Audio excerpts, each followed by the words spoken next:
We know each other for how many years? I believe it's more than 5. I never lived in a house for more than 2 years. You value so much the human connection because it's such a lonely thing to be an expat. People, myself also, are so used to these 10-second videos. I don't have passion anymore. Exactly. Welcome back to Imported Opinion because we rebranded.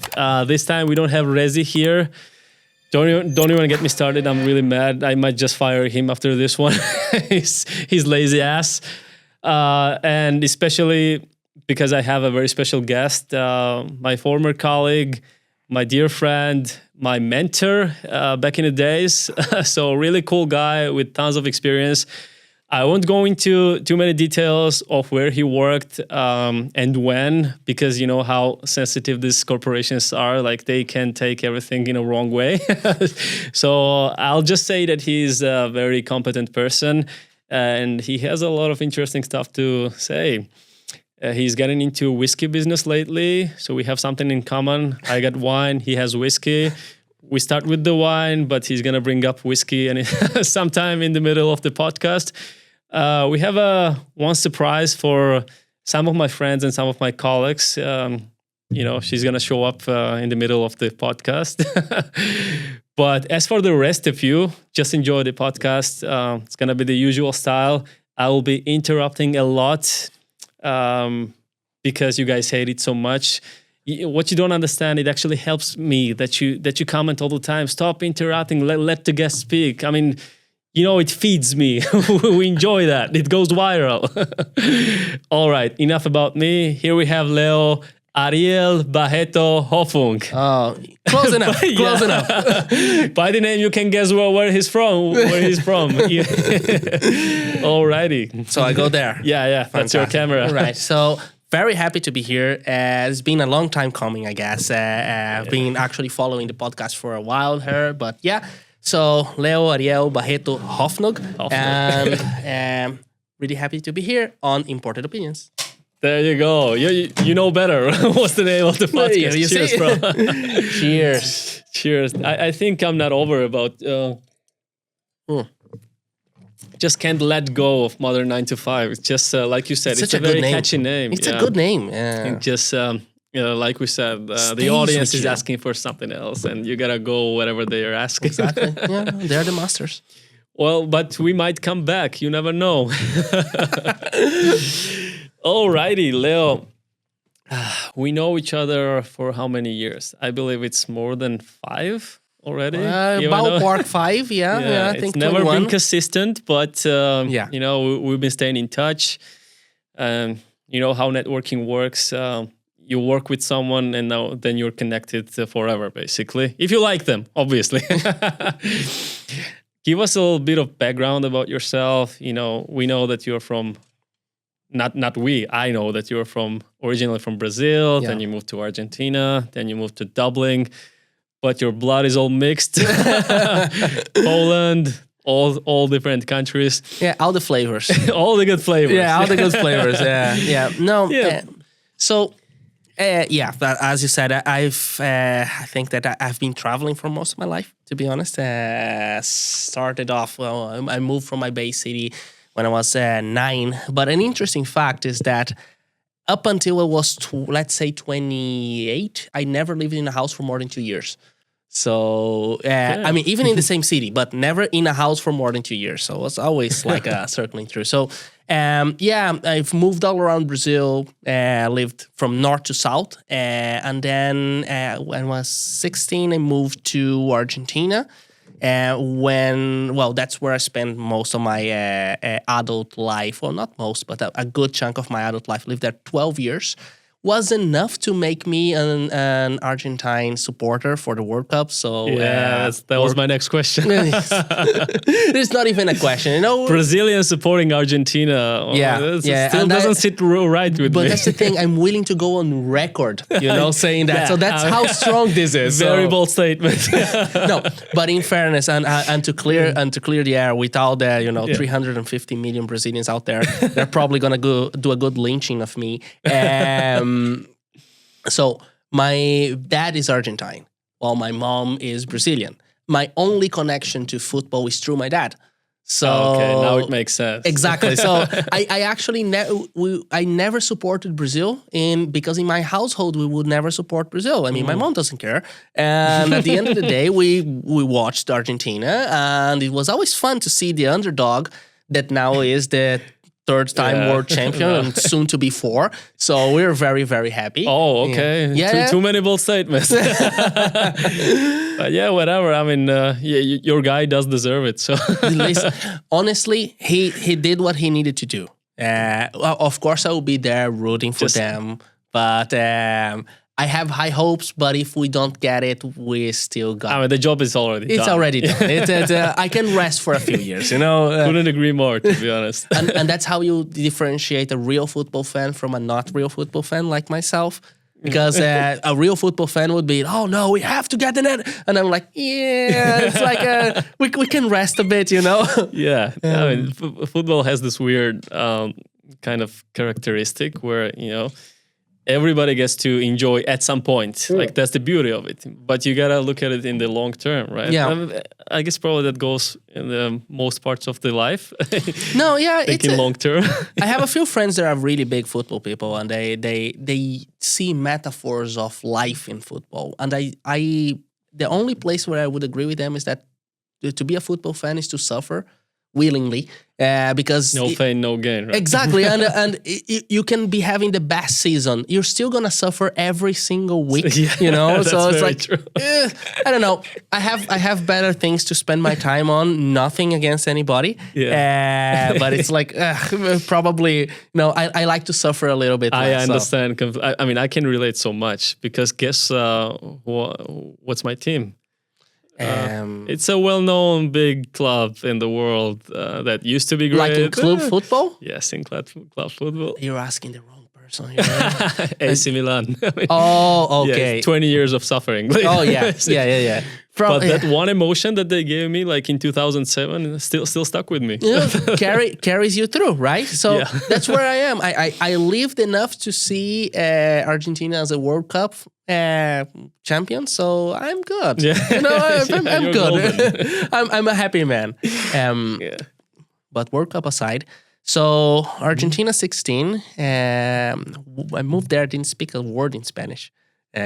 Funny thing, I only knew how to say pants and spoon, because I found those words to be funny. I keep forgetting that Brazil is the only country that speaks a different language in South America than Not the rest. the only. Which one? Which else? We have the 2 Guyanas that speak one French and another English. Huh. Okay. Yeah. Little geography lesson for me. Yeah. Nobody goes there. So, I mean, it's a very they're very closed places. So I don't really know anybody that's from there or has been there, to be honest. But no, they would be Brazil would be the big one that speaks Portuguese, and it's big enough for. Is your first language still Portuguese? It's a very good question. I don't know how to answer that. What is it? Portuguese, Spanish, and English, obviously. But which one? Where do you feel most? I would assume like lately English because you've been living in Dublin for a while. You haven't picked up the accent, by the way. Thank you.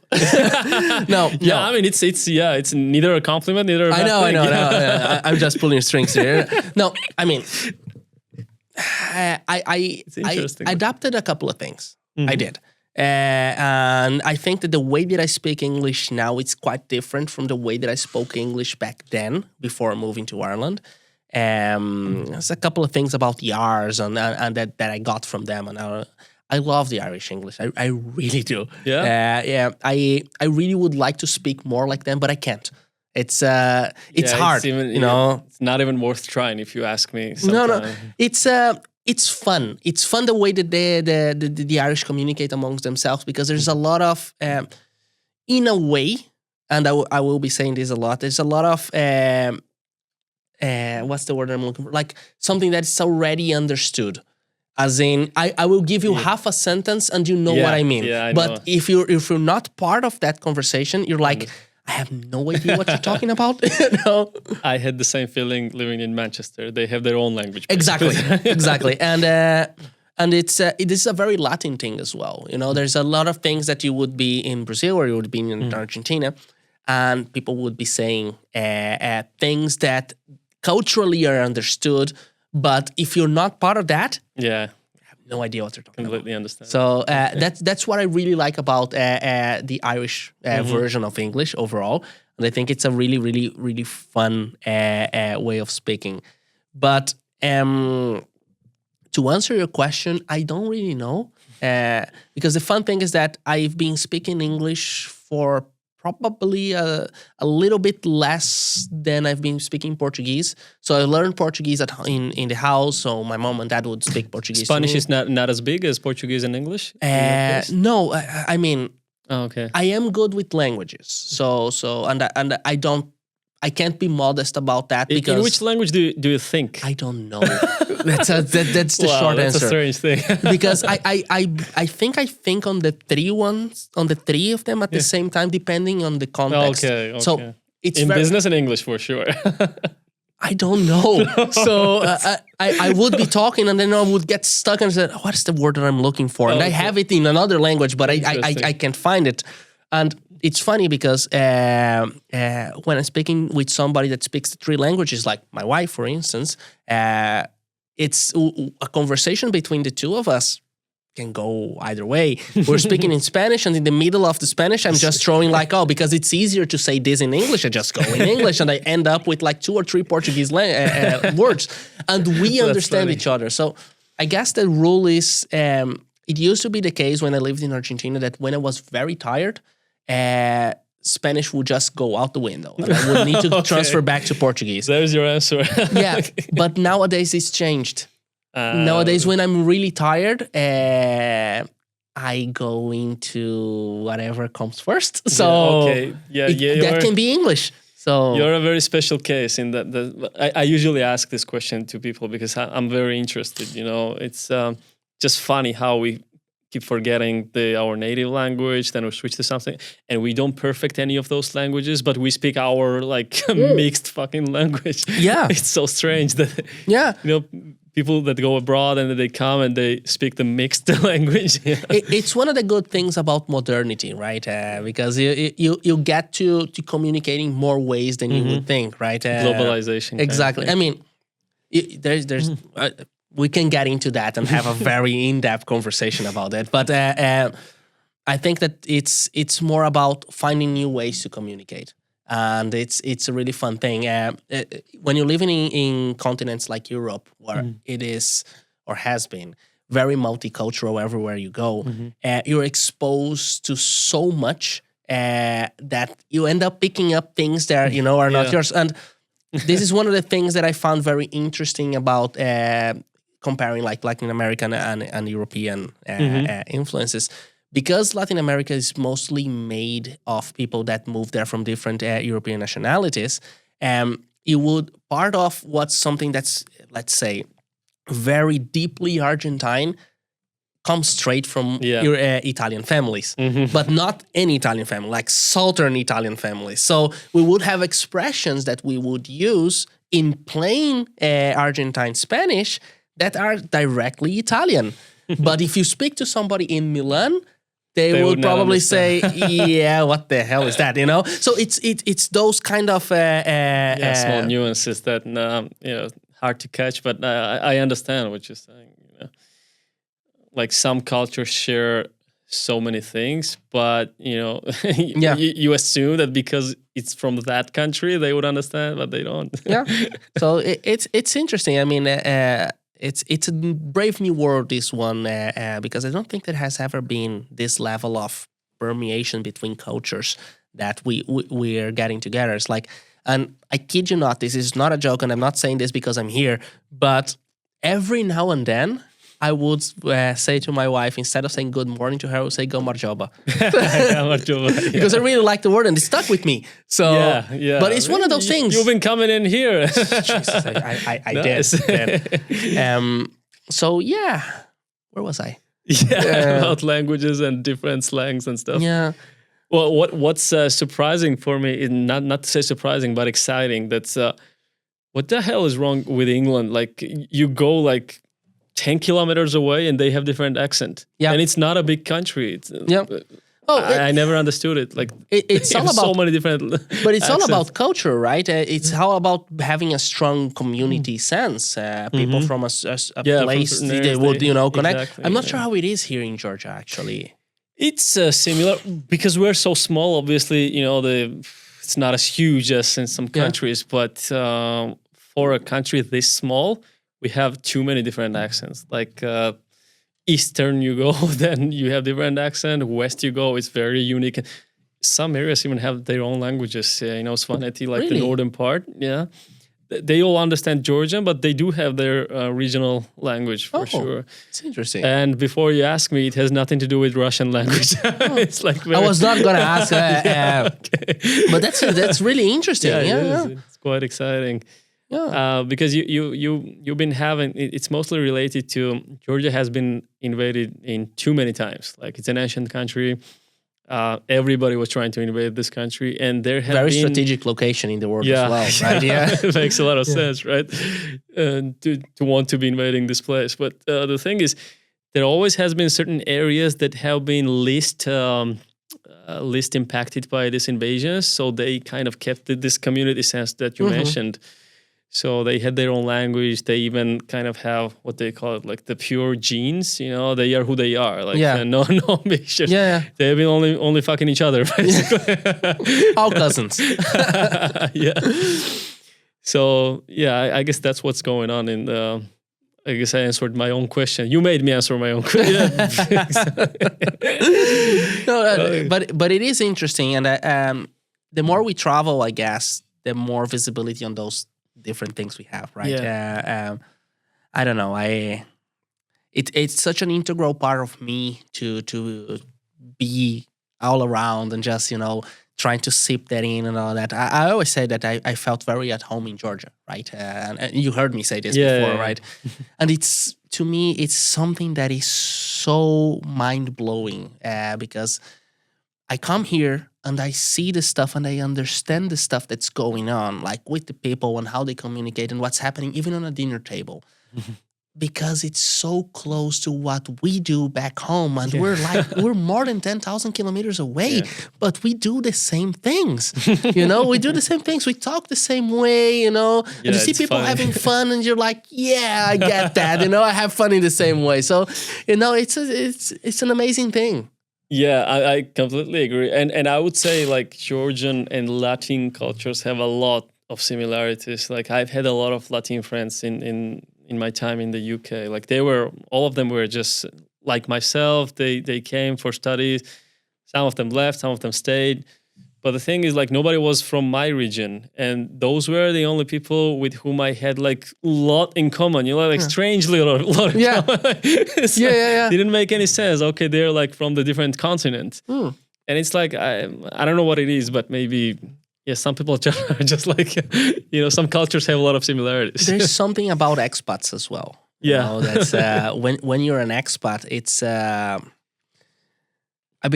believe you become more flexible as well. Yeah, you try to. Yeah, I mean, we because that's the only way.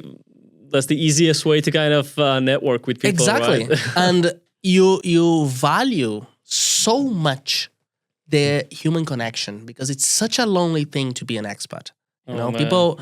People don't realize that. They say they romanticize the idea of let's go somewhere and then I'll live my life like Emily in Paris, eating croissants and seeing hot guys everywhere. And the truth is that it's a very, very lonely life until you get your connections. You become homesick like this. Exactly, you start valuing things you never thought you would value. So, for instance, when I moved from Brazil to Argentina. I was there and I realized that I couldn't go and buy the same fruit juices, like fruit juices, that I would get in Brazil. Exactly. Because in Brazil we have such a rich array of fruits that we would have juices everywhere. And I was like, so what am I going to have my lunch with? Water? This is such a sad thing, Oh man, I can relate so much. So some of the stuff you were saying, it's just funny. I mean, try buying hinkali in Northern England. Forget about it, And then you like starts thinking, I need to be home, and I need to have my, I need to have my hinkali, I need to have this. Yeah, you miss your mother, basically. You miss your mother, yeah. And then you go back to your mother's house, and then you realize why you left in the first place. Exactly. It's always, It's always a trade-off. it's a push and pull. It's a push and pull. No perfect way to live your life. Oh, yeah. But that's the other thing about being an expat. It kind of ruins you for this stuff, that you had back home. So if you ask me nowadays, I'm not sure if I could go back living in Brazil. Like straight away. I think it would be a hard adjustment for me. Yeah, you're not the same person you were. I'm not the same person. Right then, yeah. It's funny. I mean, obviously your case is very different because you left when you were like too young, I would say. 16. 16. Yeah, I mean, 16 is... It's a kid. 16 is a kid. It's obviously, you will have some sort of nostalgia, but when you go back, it's not going to be the same. Exactly. And when I go back... Your classmates are not going to be there, basically. Oh, yeah. And that's another thing. I'm friends with very little people left, that I left in Brazil because... and this is a big difference that I have, for instance, with my wife.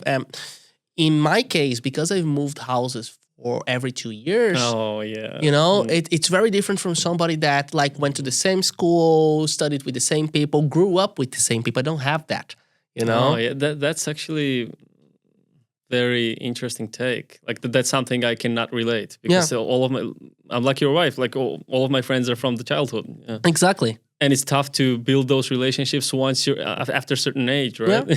And when you move outside, this is really good because it configures your brain to kind of understand really quickly, okay, who's going to stay, who's going to go, all of that. But then as you move into a more adult phase of your life, when you start having kids and you start realizing that, those community aspects of things, growing up together with somebody, that has a lot of value.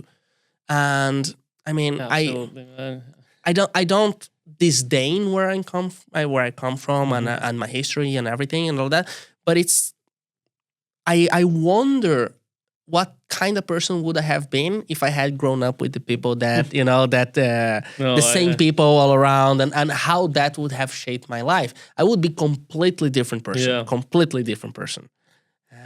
That's the funny thing. Like you can always guess what could have been and stuff like this, like I'm always imagining what if I left 10 years ago and what if I left to the US, because that's the country I feel like I could have made it there, just because I know myself. I just feel like I could do. I still have a chance. Like I'm not that old. Like maybe it just right now it's more difficult. You know. So I figured maybe I'll settle my life here first, and then I'll still give it a shot. But I completely understand what you mean. It would have been different for sure, but you wouldn't be you. No, I wouldn't be. I wouldn't be here. I can guarantee you that that Leo that exists in a parallel universe, that guy is probably in Brazil right now, not drinking wine, drinking beer. I can guarantee you that. So it's one of those things, you never know what your life could be. But at the same time, even though like as many Georgians do, I value like this community sense is like very natural for me. The stuff that you described that you never got to experience, it's very natural for me because and for most people in Georgia, we're friends with our family's friends. It just goes with generations, and you basically grew up with the.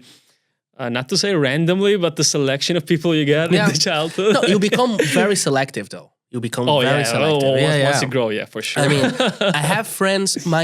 Some of my oldest friends. Shout out there to João. Wow, Brazilian names are so beautiful. Oh yeah. Such a great guy, by the way. So one of my oldest friends, and Lucas, so there. So they both I would have met when I was around. 10, 12 years old, maybe, around there. And I've kept being friends with them up until now. Nice. So, and I talk to them fairly. Have you guys been visiting each other? Yeah. Oh, nice. But the thing is that is a kind of friendship that lasts through anything. Because when I see them, it's like if I was having dinner with them yesterday. It's been 2 years, changes.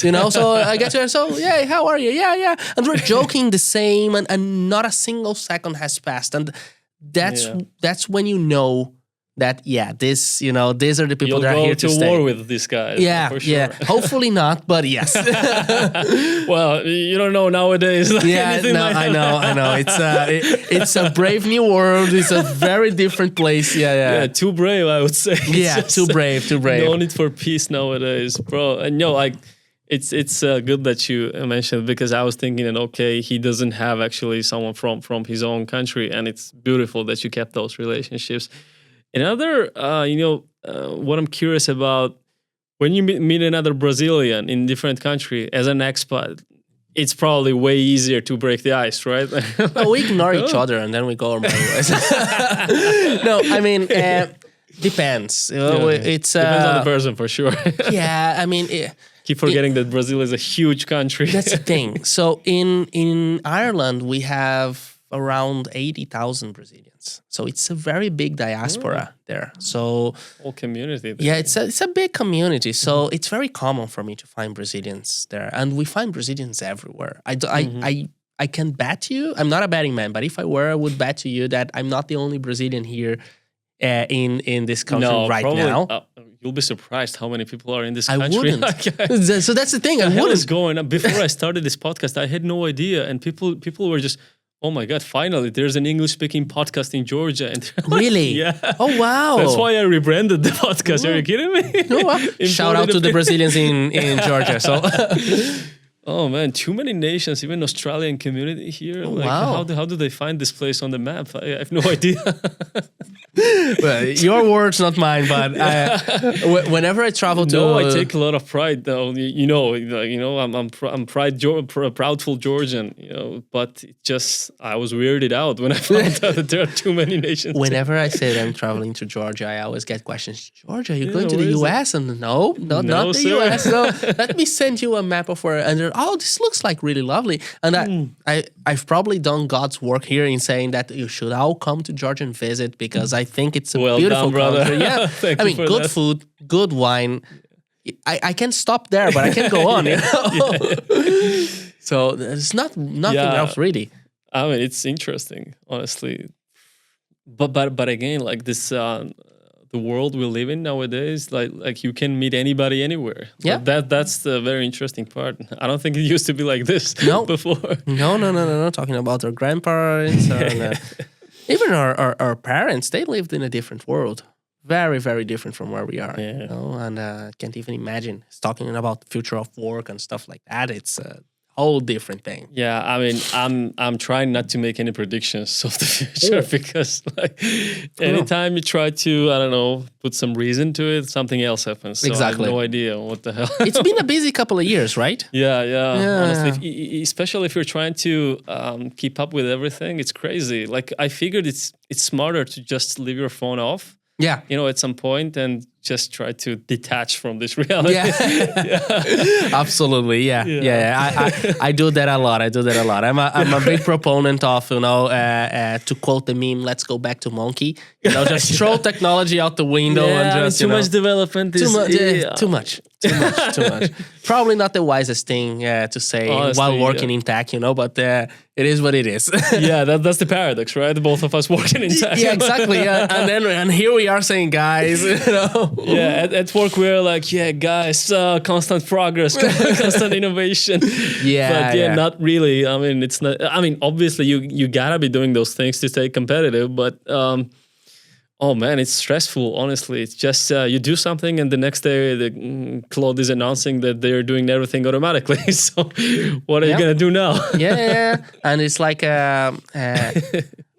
it's very hard to not be obsolete, right? Yeah, and that's why you should not be. I don't want to make any bold statements, but yeah, no trust in corporations, mate. Not in this time and age. And speaking specifically about tech, which is what I can speak about, I think it's an interesting thing that what's happened over the last few years. I think that we're on the pre-show. We were talking a little bit about layoffs and everything that happened, and I mentioned I think X was the first one. I think.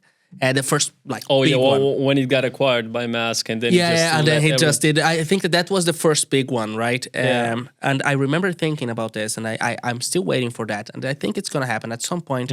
We'll get a documentary that's going to be talking about how the decisions of the layoffs were made, and not only on XP, but on all the companies that did that, because it was such a change in paradigm in the way, because the decisions were not made using the ethos of the tech companies of the early 2000s. Because if you think about it, early 2000s tech companies overall, they were very progressive. They were very we're gonna break the status quo of what it means to be working in a corporation. Right? So we're gonna be a human face corporation. So we're gonna have breaks. You can work and organize yourself. We trust our employees and all that.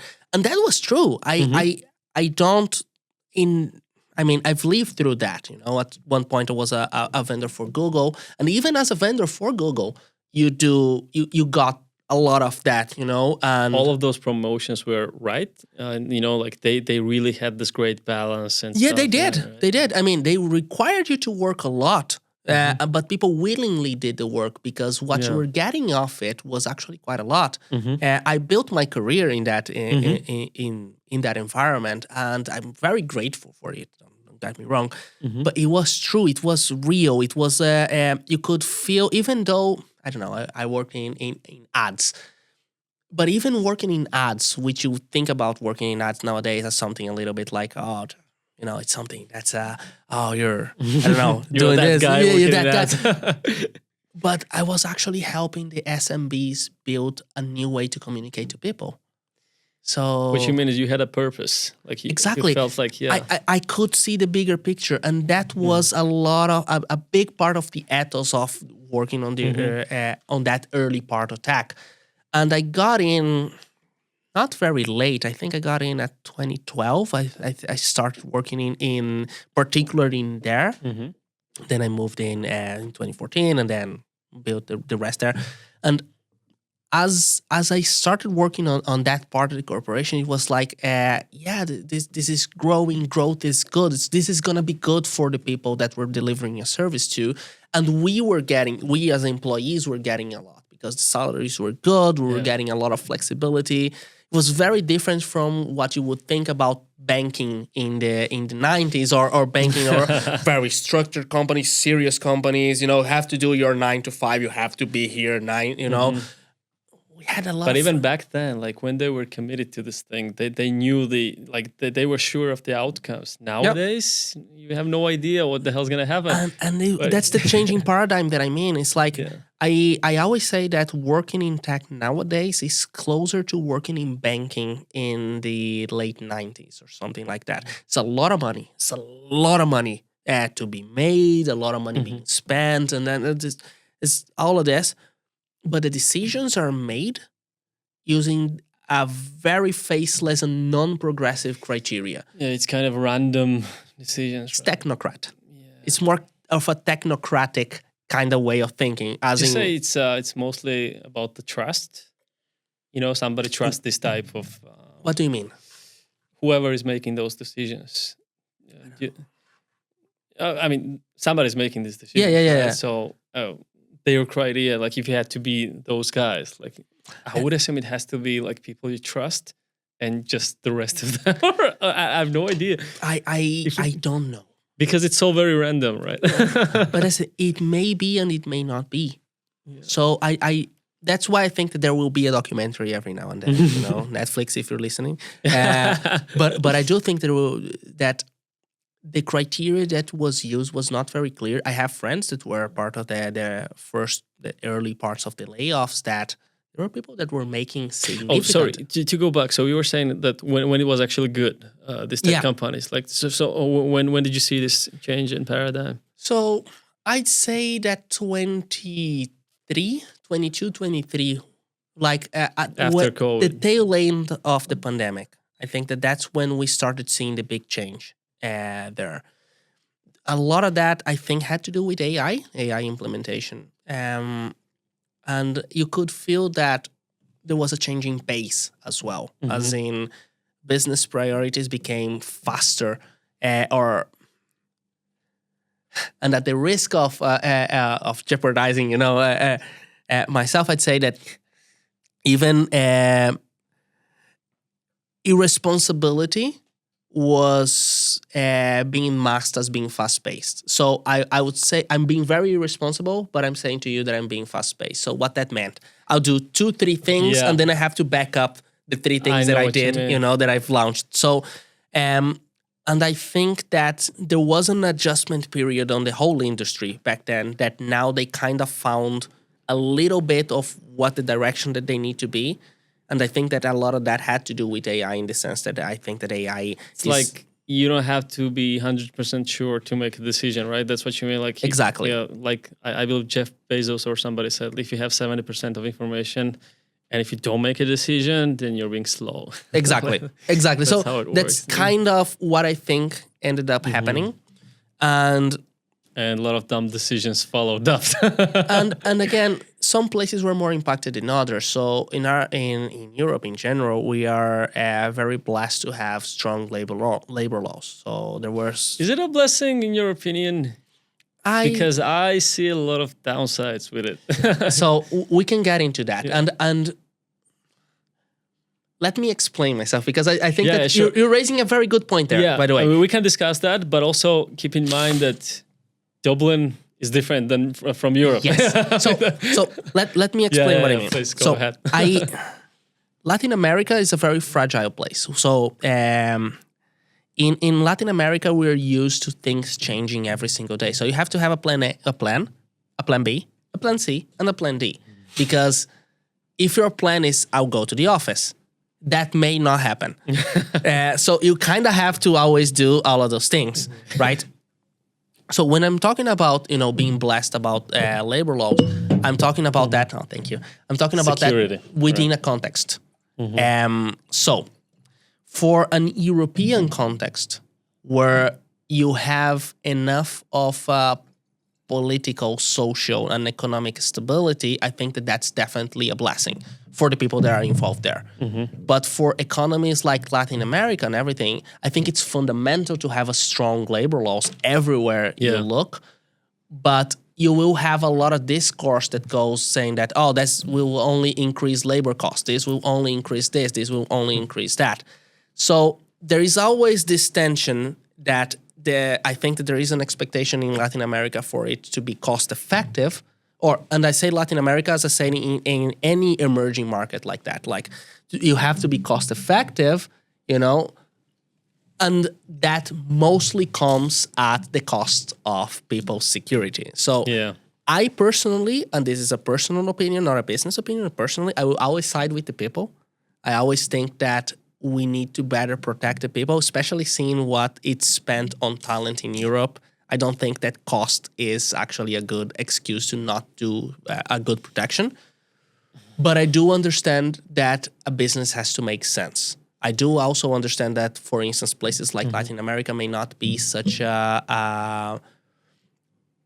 what's the word that I'm looking for? Such a great market to be in the sense of you may not get as much money as you would get You're elsewhere. leaning more towards socialism based on your past experience. Not necessarily, no. Not necessarily, Like no. if you had to choose. No. Okay, sorry, that's a very reductionist question. But okay, I wouldn't choose that. If those were my choices, I would leave the room. So no, not necessarily. I don't necessarily side that way. No. I just think that for both sides to have a good conversation, both sides have to be in a position to have the conversation. And the point that completely agree. The point I was making is that in Europe, what happened is that they put out the order to just fire people. So in Ireland, for instance, I don't remember. I think the number was 500 employees in X, and the Irish government just said nope. Yeah, you can't that's do a that. very good protection. So, but think about this on an economic level, like on a market level, like if you just allow indiscriminate layoffs everywhere you go, what's going to happen is that all the people that were working are going to be out of work. Yeah. And there's not as much available work to be, for other companies to just get them in. So you're just creating yourself a bigger problem because these people are either going to be on social welfare, or some of them, the ones that actually got to do some savings, they will try to start business, which are 80% likely to fail. And not talking negatively about the people doing that, but you've seen the boom of like the coffee, the specialty coffee places. Most of them failed, and most of them are ex-tech employees. that is due to the fact that it's very hard to run a coffee shop. It's not the same. All of these small businesses are hard to run, especially those hospitality and the regular businesses. So there's just not enough demand. But going back to your point, again, like if you're in the right setup, such as Ireland, where that it's attractive for both entrepreneurs and for employees, it makes perfect sense. Like there should be very strong laws protecting people. That's what I'm talking about, the context. Exactly. But again, then you got like places like Germany where you cannot fire an employee. and so there is a sweet spot. The answer usually lies in the middle. It's not like US, you can do whatever you want, nor, But at the same time, it shouldn't be like Argentina or even like Georgia because... I don't know. It's like it's still how do I say? It's a very difficult. It's a dilemma because you want your economy to grow, so you want to make easy for everybody to invest money and to grow their business, but at the same time you want to protect your people. Yeah. But if you don't protect those people, then there are no jobs in any case. So it's usually a pull and pull, right? Some people, it's what you prioritize. So I'd say that most governments prioritize short term over long term because most governments, most democracies, they are just want to make money and even if they're not corrupt, let's exclude the corrupt. Let's give them the benefit of the doubt. They have 4 years. In most places. You only got 4 years, and with re-elections 8. So that's not really long term. So it's really hard to get everybody together in a room and say, "Hey, the real difference is tough." For the next 30 years, let's do this." It's very hard to get the right people in the room to actually do that. That's right. And with this, I'm not saying that let's go back to monarchies. That's gonna be the answer. No, but definitely not a monarchy. Exactly. But I think the answer always lies in the middle. It has to make sense. Yeah. So I'd say that. Probably Ireland has a good sweet spot with the social protection piece and with the market that they have. Very few places that got it right, in my opinion. Yeah. If you think globally, like I don't even know which other place to name close to Ireland. Does anything come to your mind? Where it's good to do business and good to be employed as well. It depends on the industry. Depending on the industry, places. I'd say that the auto business in Argentina, it's a good example. Like the remote stuff, you mean? No. The like cars. Oh, okay. Yeah. So I didn't know. No. But that's a very niche thing. I know somebody that's in the business. Places like Portugal and Georgia, for example, are great if you're a remote worker. Yeah.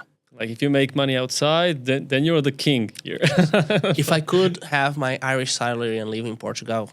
Yeah, right. I'll do it tomorrow. It's like there wouldn't be even a question, Yeah, but they have some laws, restricting that. Right? Yeah, exactly. Because from a tax perspective, it wouldn't make a lot of sense. That would call for. There is something that's bugging about me. I don't know. I know it's a good place to be, but I don't know. Kind of too many restrictions for my taste. Yeah, I think that. We are kind of being guinea pigs of a new way of working in the future, and I say this like I was talking about the coffee shops, but unfortunately, most people are becoming entrepreneurs.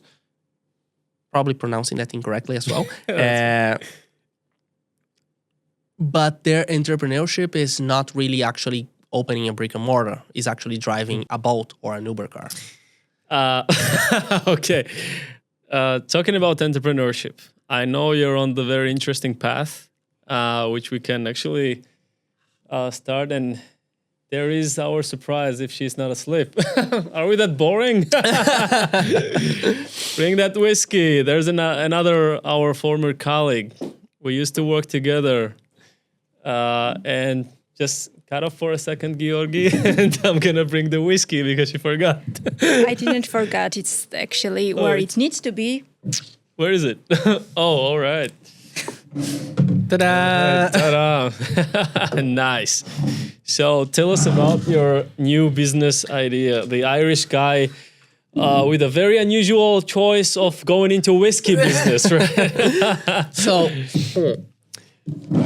Oh, before we do the whiskey, here we have Ellie, my dear friend, my former colleague, and our former colleague. She still works in the dining industry of customer support. But what are you gonna do? Well, we all got the limited time in this world. We do what we can. Yeah. So cheers, Ellie.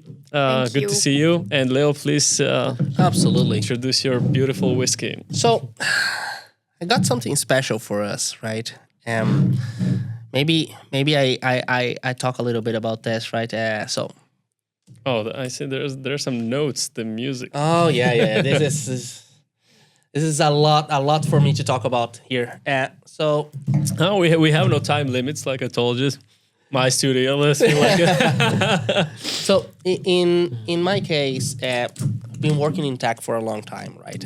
And I'm slowly trying to think a little bit about what the future holds, what the future looks like for me.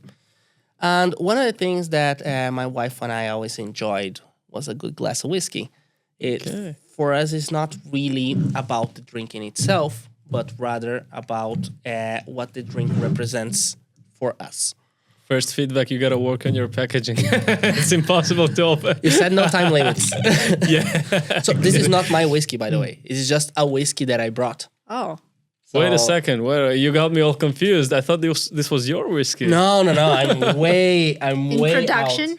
This whiskey is in production. Said this is an Irish whiskey. This is a whiskey right. that's in production at the moment. No, so for us, whiskey has always been a little bit about enjoying the moment and having a good chat and having a good thinking time, like we're doing right now. Yeah.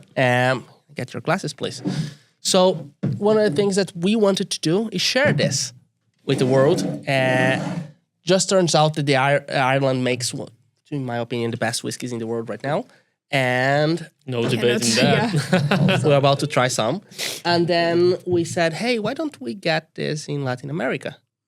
Because in Latin America, we don't have Irish So whiskey. you're importing Irish whiskey exactly. to Latin America. So kind of the idea is for us to, instead of being like a brand ambassador, as in I'm going to bring this whiskey to Latin America, we want to be land ambassadors. And we want to represent Ireland in Latin America through whiskey. Smart. So Not bad, my friend.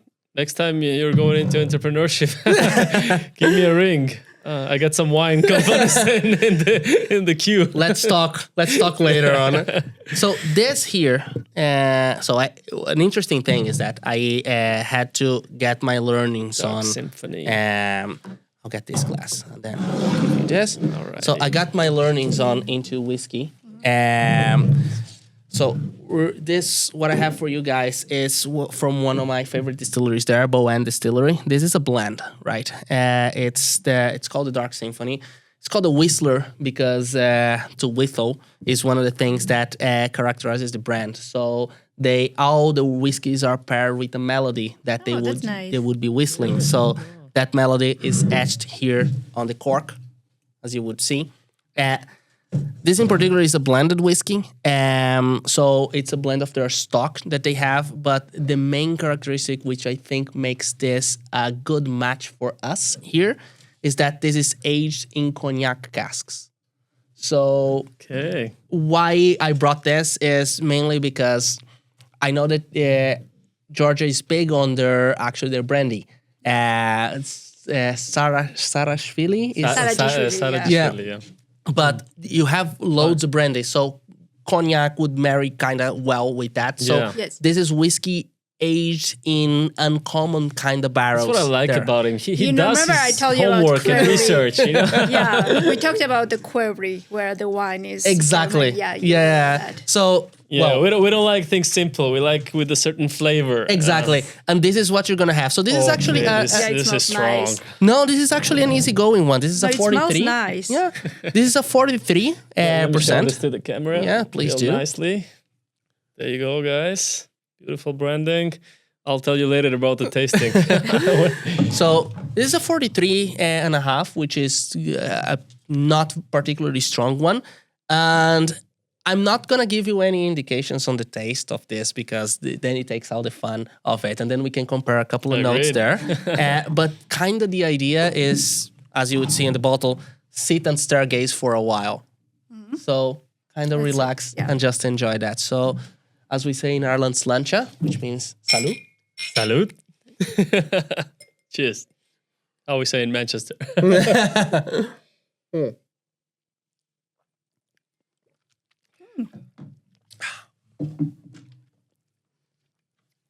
for the flavor to sit in beautifully. You down that very quickly. No, I really like this smell. It's just... I'm not a big whiskey guy. Yeah. I think I told you this before. But I like this, honestly. This is a fantastic introduction type whiskey for everybody. So, yeah, kind of the reason for shit, we should have ordered some nice snacks or something. Yeah. Right, my bad. Sorry, I'm a bad host. I think this is blocking my camera a bit. No you can put it here. You can put it somewhere. It's nice here. Right. So it's still visible. Yeah. Matches with your outfit. I right? know. I planned it. So yeah, I wanted to bring in because this is a massive move for me, right? Yes. In my life, like. Oh, tell me about it. Like, how tough of a decision was it? Is it like a real hobby, or you're going for real? I don't think it's a hobby. We were just talking I think on it's the a way mixture here of, that he's on the verge of. Screw this! I'm doing this. Like he's there. I wouldn't go as far as that. Not yet. But the idea is that this becomes something like and that's the thing.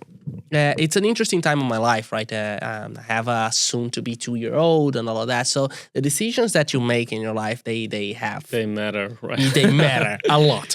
So you have to make good decisions. You have to make the decisions that you need to, make sure that you're making the right one.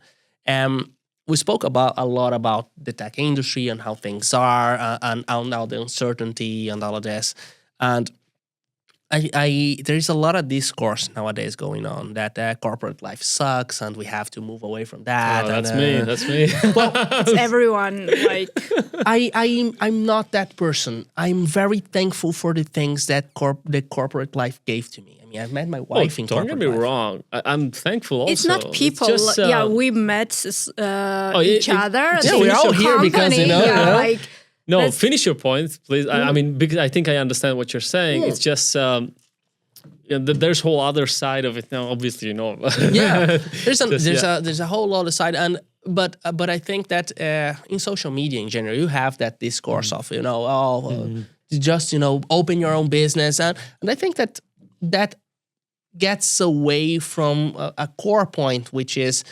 Corporate life builds a lot of, good skills, builds a lot of good relationships, builds a lot of stability and security. So, I mean, I bought all of my properties I bought through corporate life. I'm able to actually maintain the level of, the life that my daughter has thanks to this. Yeah. And I wouldn't change that for anything less than.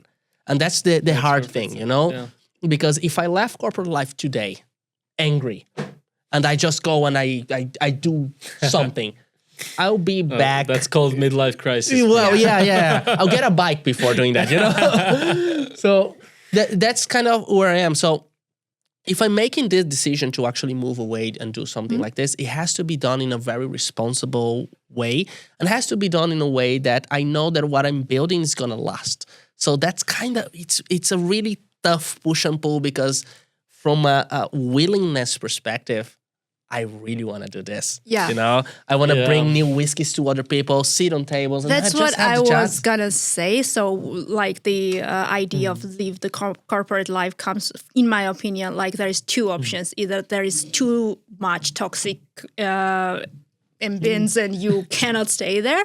Either you're artistic, creative person and your soul is in music and you just would be so passionate. Like if you're not, you're like logistic person.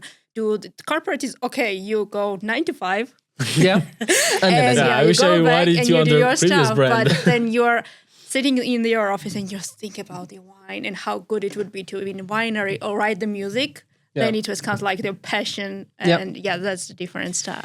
I mean, it's like we said, there's always a dilemma in life, right? But the thing is, oh man, there's so many things to talk about. You're making so many good points. There's a guy, I don't know if you there. A lot of people when I first cheers. When I first started this podcast, which was not that long ago. 7 months, maybe something like this. Really? I thought it was a couple of years ago. So it was the first episode we uploaded was 1 year ago, but it was just a pilot experiment. We uploaded it and we left it for like 6 months. So that's where I got Okay. Then we were like, okay, we did this, so what about it? And people were like, the feedbacks were mostly good. Yeah. It was a pilot. Obviously, we were mumbling and stumbling a lot, but it was like a nice thing to watch. First time, good roast. But like a lot of questions there. But we tried to. Okay, so we already tried it. We liked it. Why not go? Not say all in, but like why not stay consistent? And then me and my buddy, you're better host, by the way. I know. You keep forgetting that I'm here because I'm not Rezi. I'm sick. Well, you're a better buddy than Rezi. I know. Rezi, no offense, but you gotta put more effort, brother. You want. Okay, so what I was talking about. Okay, I love whiskey, but it messes up my memory. Okay, 9 to 5. Yeah. So what I was trying to say is, originally, why I started this podcast was to give my objective opinion about real corporate world, real 9 to 5s, and for people, especially from countries like Georgia, that goes for even Latin countries and developing countries, basically. You go with this ambition to study there, get a job. It's not as easy. Not as easy. No. And it's sold very nicely, but like I was trying to give the real perspective on what you should be expecting. But I think the timing that I did this was even worse. It was just the AI just recently was getting into game. UK was already deep down in the economic shit that they are right now. Job market was not the same as it was like even 5 years ago. Too many different things, but at the same time, I was just trying to tell people that, okay, this is what you should be focusing on, what you should be expecting from these fancy countries, which they're no longer as fancy as as they sound in the internet. Can I raise a point on this? Absolutely, you gotta do that because it's a really interesting thing, right? When we moved to Europe, we had a concept of Europe. We're in Europe. Yeah. It's like everything is going to be great. Most developed continent for century. No. We didn't know Ireland. I moved to Ireland without knowing what Ireland was. The only thing I knew about Ireland was that they made good whiskey and they had Guinness. Literally, that's all I knew. Maybe a couple of Scorsese movies. That's kind of no. I didn't know anything. That was shot there, right? Yeah. And then I started to learn about what Ireland is all about because living is very different from visiting, right? Obviously. And as you live more and more and more in Europe, you start to learn about the two Europes. And you start to learn about, when we think about Europe, you're thinking about 5-6 countries. Yeah. You're not thinking about the rest of Europe. I mean, Europe is a huge continent. It's a big place. And that's one of the things that's like, oh, wait, so there's another layer to this. And then you start questioning about the idea of, first world, third world, developing and all of that. What does that even mean depending on the context? So I think that we inherit, it's like thinking about the left and the right. What does that even mean nowadays? It's like we inherit those very strict kind of rules of that bipolar world. Expectations. They mess with your head. It's like when you think of America and you think of either New York or, I don't know, LA or Chicago or something. It's not like that. And then you go there and then you see something else. Yeah. And then you're like, oh, this is not what I was expecting. I think there's also a point of age when you go there. For example, when I was 16, for me, America was like, wow. For me too, But right now, it's still better than here, but I know the disadvantages that come with it. Yeah. So yeah, you go with more knowledge. But also there is another point. If you're 16 and you go to America, you adjust really well. You make friends. If you go now, it's really Yeah. hard for you Yeah. to just Timing adjust. is very yeah. important. I would agree to So that. And yeah, that especially makes nowadays, because Yes. it's a different country. It's different. It's a different pole altogether. Was funny when I went to New York the first time. I got there, and I came back absolutely flabbergasted. Yeah. Because it is everything that you want it to be. It is. As in, if you go to New York and you want it to be a horrible city that's dirty, Smells. it's gonna be that. If you're gonna go and it's the best city, it's gonna be that. Yeah, If you wanna go and say it's the all biggest about city, your perspective, right? it's like it exceeds every expectation that you. Doesn't matter what expectation you have, it is that. So it really, Such a good point, man. yeah, It's it really very got extreme. me. Like, yeah, and up until today, I'm kind of haunted by this feeling because I've never been anywhere like that. You know, I've been to places that surprised me, been to places that disappointed me, but never to a place that I wanted to like and dislike some things. And yeah, Because it's a diverse. Yeah, yeah. like you can meet Yeah. everyone and everything there, and no one would like be shocked. Like yeah. I mean, you get certain level of, you know, like standard deviation in any country, but New York is like this. Like you Yeah. can be this good and this bad. But I think that if you want it to be the worst place you've been in your life, you're gonna make it. And If you wanna- it's gonna be. If you want it to be the best place, I mean, you and I go there together. You say it's gonna be the worst place in the world, and I say it's gonna be the best. We're both gonna be right. Exactly, because It's you're gonna, amazing. It's if amazing. you're gonna make it anywhere, you're gonna make it to New York. Bam, Yeah. bam, ba-da-da. When Sinatra comes in, you know, and need more whiskey. Absolutely, absolutely. Wow, man, this is turning out to be something else than I was expecting. Yeah, me too. Many interesting conversations, man. Like it. no, I need to go to New York actually. Like it's one of the places. It's like you feel I've been embarrassed not dreaming to about be that there. for Like I need to go. I have visa. Let's go. Take the visa. I promised myself if I'm gonna go there, I'm gonna go the real way. Yeah, like, obviously not Staying 3 days. Yeah, like a couple of years Oh no. with certain capital. You know, I don't want to go there as a, not to say loser, but you know, I don't want to try to hustle there or do something. You need to try it first. Like if I'm going there, I'm already doing well in my life. But this is an interesting thing for me because I would think that the American dream is kind of dead in the sense, like with what happened over the last couple of years. It's you like know? it goes like to AI in Hollywood and TikTok. How like TikTok, like the small videos. It is that. Like I would agree. At some point, Hollywood. it's It also makes sense that they don't have ideas anymore, and they're just remaking and remaking and remaking and just destroying these classic movies. But also people, myself also, are so used to these 10-second videos. I don't have patience anymore. Exactly. Like the I thing is will skip. they no longer control the narrative of the world. You know, like that was the beautiful thing about America. Like they were saying something, they were selling it, and everybody believed it. Now I don't know.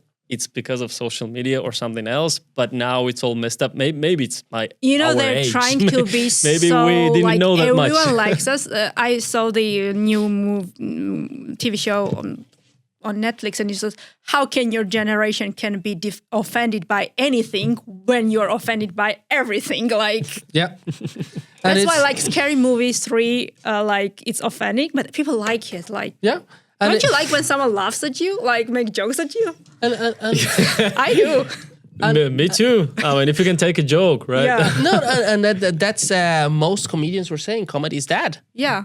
And it actually means that you're Actually, intelligent the if you can purest make information you fun can of get yourself. nowadays are through comedians. Yeah. As the stand-up comedians. That's the funniest thing. Because like people get shocked when someone doesn't give a F when they say like maybe a racist joke and something like that, which is not actually offended, but it's funny. Like you can you can understand when this person is trying to offend you, and when someone is making joke. Like if you cannot differentiate that, the problem is you. Sorry. Agree.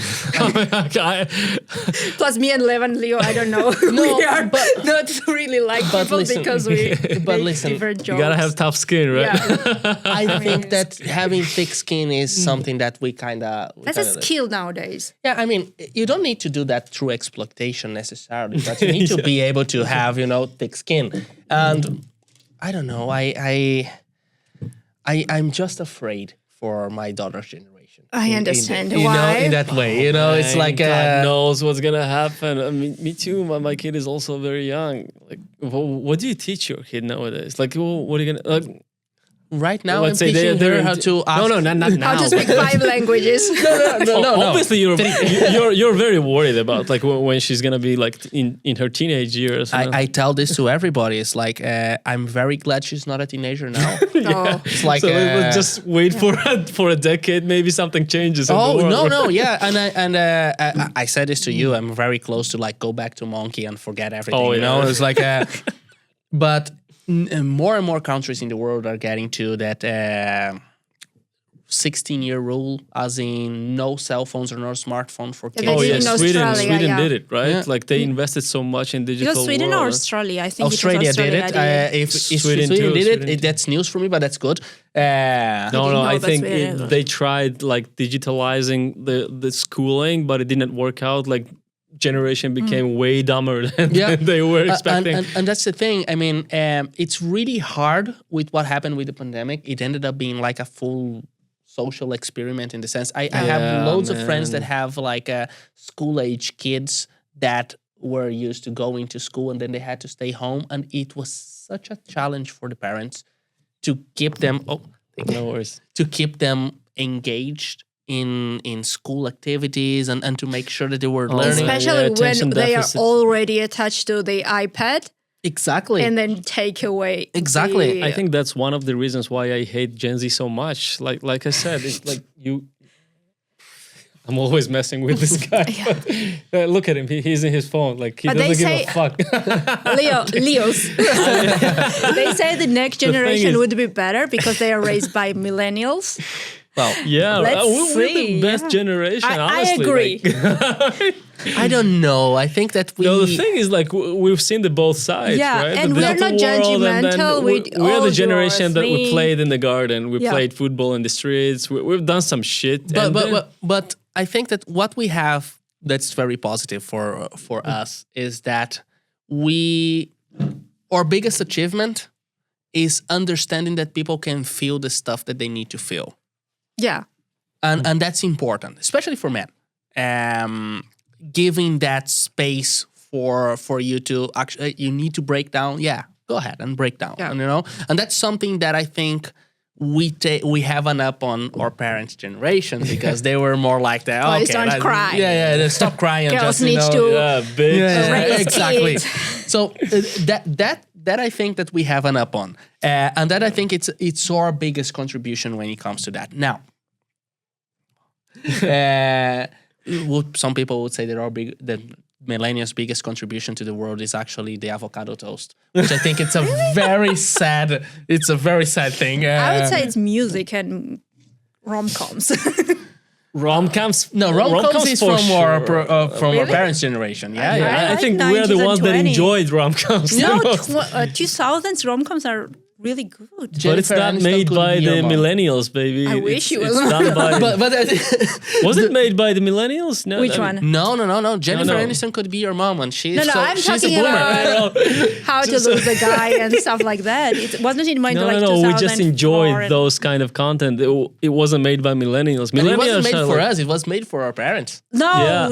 Hilary Duff and Lindsay Lohan are millennials. They are. What? Which one? Hilary Duff and Lindsay Lohan and Freaky Friday. They were millennials, but the concept were not made by millennials. Like the producers were like boomers, basically. And when I think rom-com, I don't really think the stuff Lindsay you Lohan. see made by millennials are actually... I start like 90s and early 2000s rom-coms are my favorite. That's not The ones millennial, that that's they what are I'm saying. remaking right now. No, millennials is what, 83 if I'm not mistaken. 82 or 83 onwards. Something like that to 99. I know for sure that I'm a millennial, even though I'm 98 younger. or 99. So So Kevin from Home Alone, he would be a millennial, but Yes. Lindsay Lohan, I think she wouldn't. No, she's also millennial, and Really? Hilary Duff, yeah. But she's more I was 2000. huge with her. Jesus. Trust me. How did we get here? Yeah, exactly. I mean, the thing, generational wars, right? Yeah. But regardless of this, so I think that's the biggest contribution that we have to add. And I think that nowadays things are just very different. And it's one of the things that I keep thinking is that we don't really understand the impact that the cell phones had in our life and that. And it's true. We got to see both sides of, the world before the internet and the world after the internet. We got to see that. We got to experience, those two things. And it was beautiful. Like we experienced the whole development. Like you remember those days with the huge fucking screen and I remember the sounds. Yeah, the modem sound, smell of the plastic smell. 20 minutes before it's loading. Exactly.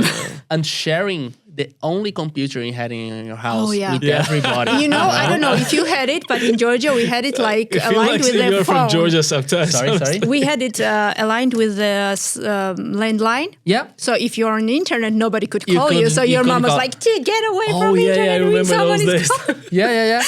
And you'd think, when would I use the internet? You had the CDs, the American Online CDs, and you were worried about the millennium bug, all of those things. No, this shit is giving me such a nostalgic feelings, honestly. It was just best days of my life, though those days. 2007, 2008, I was young, I was a kid. ICQ. He was mean kid. I Speed keep Underground saying like, 2, I can't imagine you. You were so mean. Teachers would hate you so much. Oh, they hated me so much. I know.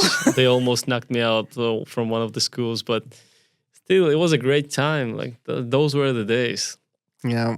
I hear the fun concept about these generations, like now new generation. They don't have a boy band. Oh, they do. They have Korean ones. I'm not talking about Korean I ones. think that's the big change. Like white NSYNC, boys stopped Jonas doing Boys, those One shit. Direction, and they were like girls were like cheering. I was one Jonas Brothers fan. Like I was like, That's a very Brothers, true thing because white culture is kind of dying. Yeah. This band culture. Koreans, like, I'm huge fan of Korean dramas, little bit in Korean K-pop. I know my K-pop. I'm not listening to it, but I like Gen 1 and Gen 2. But like when I was talking about remakes, somehow, I don't know how. So if you don't know the concept of Korean dramas, it's like 12 to 16 episodes and it's finished. There is no season 1, there is no season 2. Now they started, now that Netflix keeps adapting them, but like original K-drama, it's 16 episodes, You're done. Start to finish, done. They have ideas, crazy ideas, but like it never stops. It's alien lawyer, doctor from hell, but it never repeats. I'm so fascinated. Like, Yeah. I mean, they're cool. It's amazing because now you have like Home Alone with flipped they do this genders remakes. and Fucking it hell. The doesn't- Harry Potter, the new Harry Potter. Yeah, the the Black fuck is Snake. going on with But speaking of that, I on the way Harry, over, you got your mama's ass. Yeah, like that's why I like The Boys. funny. Do you watch The Boys? I do watch the boys. Yeah, It's it's offensive. fresh. It's good. Yeah, it's fresh. And again, interesting thing. Coming over here, I watched a movie on the flight, Sinners. Not sure if you watched it. Which I one is that? know. I Sorry? have not seen yet. It's I haven't vampires kind of. Yeah. So Hot guy. What's his name? Jordan Jordan Michael B. Jordan. Michael B. Jordan. These So- days, I'm on to Euphoria, guys. Just Sydney Sweeney. I highly recommend Sinners, though. I need to watch it. okay. It's, And I don't like Sydney Sweeney. I watched the old Sinners. Like No. It's No, like this is 1 non-related. year ago. Last year it came out. Last year, Like, I think it was on the Oscars. I don't really care Yeah, about the they Oscars. won it. A I'll lot of watch it. stuff. Yeah. I meant to watch it. But so going to your point about the remake mania yeah, right yeah. now. So Sinners is a great movie on its own, and everything I'm gonna say about it right now doesn't really skew from that. So you should still watch it because it's a really good movie. But it is from dusk till dawn Yeah. made now, so it's almost the same movie in many ways. So it's not influence. It's just copy paste, change a little bit. but the good type of copy paste. Okay. In the sense that you it's still original in a few ways, but if you've seen it, you're watching it and say, I know where this is coming from. So it's a little bit more punk-ish in a way, but it's like it's the same idea, the same beats, the same concept, the same thing, and you're watching it over again. And as I was watching it, I love the movie, by the way. I think everybody should watch it because it's a really good movie if you like that kind of style. But as I was watching the movie, I kept thinking, this is a really smart way of doing the Star Wars sequel. So if you think about Star Wars 4, Star Wars 4, and then you think about Star Wars 7, it's the same movie. Exactly. I have not seen the last one, but yeah. You're not missing much. So it's the same movie, but what they did is the same movie in a very plasticky way, kind of fun servicey way, and this enhancing some colors and stuff. Yeah, right? and this was fresh. Even though it's the same thing you have watched before, it's fresh. It gives you a little bit to chew on. So it's like, so that's a good one. I don't mind. Like, for example, right now the Devil Wears Prada 2 came out, and me and my friend was talking Is it okay? Have you watched it? No, it just came out in Los Angeles. 11. I think it's gonna be terrible. That's the thing. When me and my friend were talking about, it's not gonna be as good as the first one. We know it, but I know that it's gonna be fun. I'm gonna enjoy it, and I'm not gonna be disappointed that I lost the time. I disagree, honestly. Like, I'm not a big believer in remakes in general. It's not remake. It's just very few percentages. It's a continuation. Yeah. It is a continuation. So it's a sequel, right? Yeah. But very few sequels make it, especially if you have such a huge time span. Like the whole point of Devil Wears Prada was that it was aligned with the time it came out. So now they tried making Gossip Girls.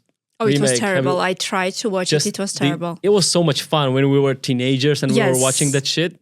And the standards were different there. Now everything is offensive. There's a lot of things that don't need a sequel and got it. Yes. I agree. One of my favorite it was movies. terrible. Gladiator 2 was terrible. Why did I even watch it? Like I needed to wash my eyes after Same. that one. Same. We left early. Yeah. Yeah. Listen, Terminator 2 is probably one of the best sequels in the world. I agree. But it was made in 90s. That's the thing. Yeah. Like back then it used to work. Now they it just was make not like stupid let's flip sequels. the genders, let's add different races. It was just like this story continues this way. It's not the sequel. Like it's the To me, it's not only was the great sequel, it was like the Yes. best part of that whole trilogy, right? You know why? Because they flew a fucking helicopter through under a they spent bridge. so much money to do that thing, man. If the movie didn't have that scene, it wouldn't have been the same movie. They just said, you know what? I'm gonna do It's a that. fucking masterpiece, honestly. Like they had a lot of budget back then. That's the thing. Nowadays, everything is. I think that they have even more budget, but they have less ideas. Yes, ideas. I don't know. True. Yeah. That's why they don't get They're much so budget because influenced- they don't sell the ideas. Influenced by the old ideas, but then they're. I just imagine like PR team sitting like that. How we are not getting cancelled after this is aired, and they just get the worst ideas on the table. Going back to that point. Sorry, guys.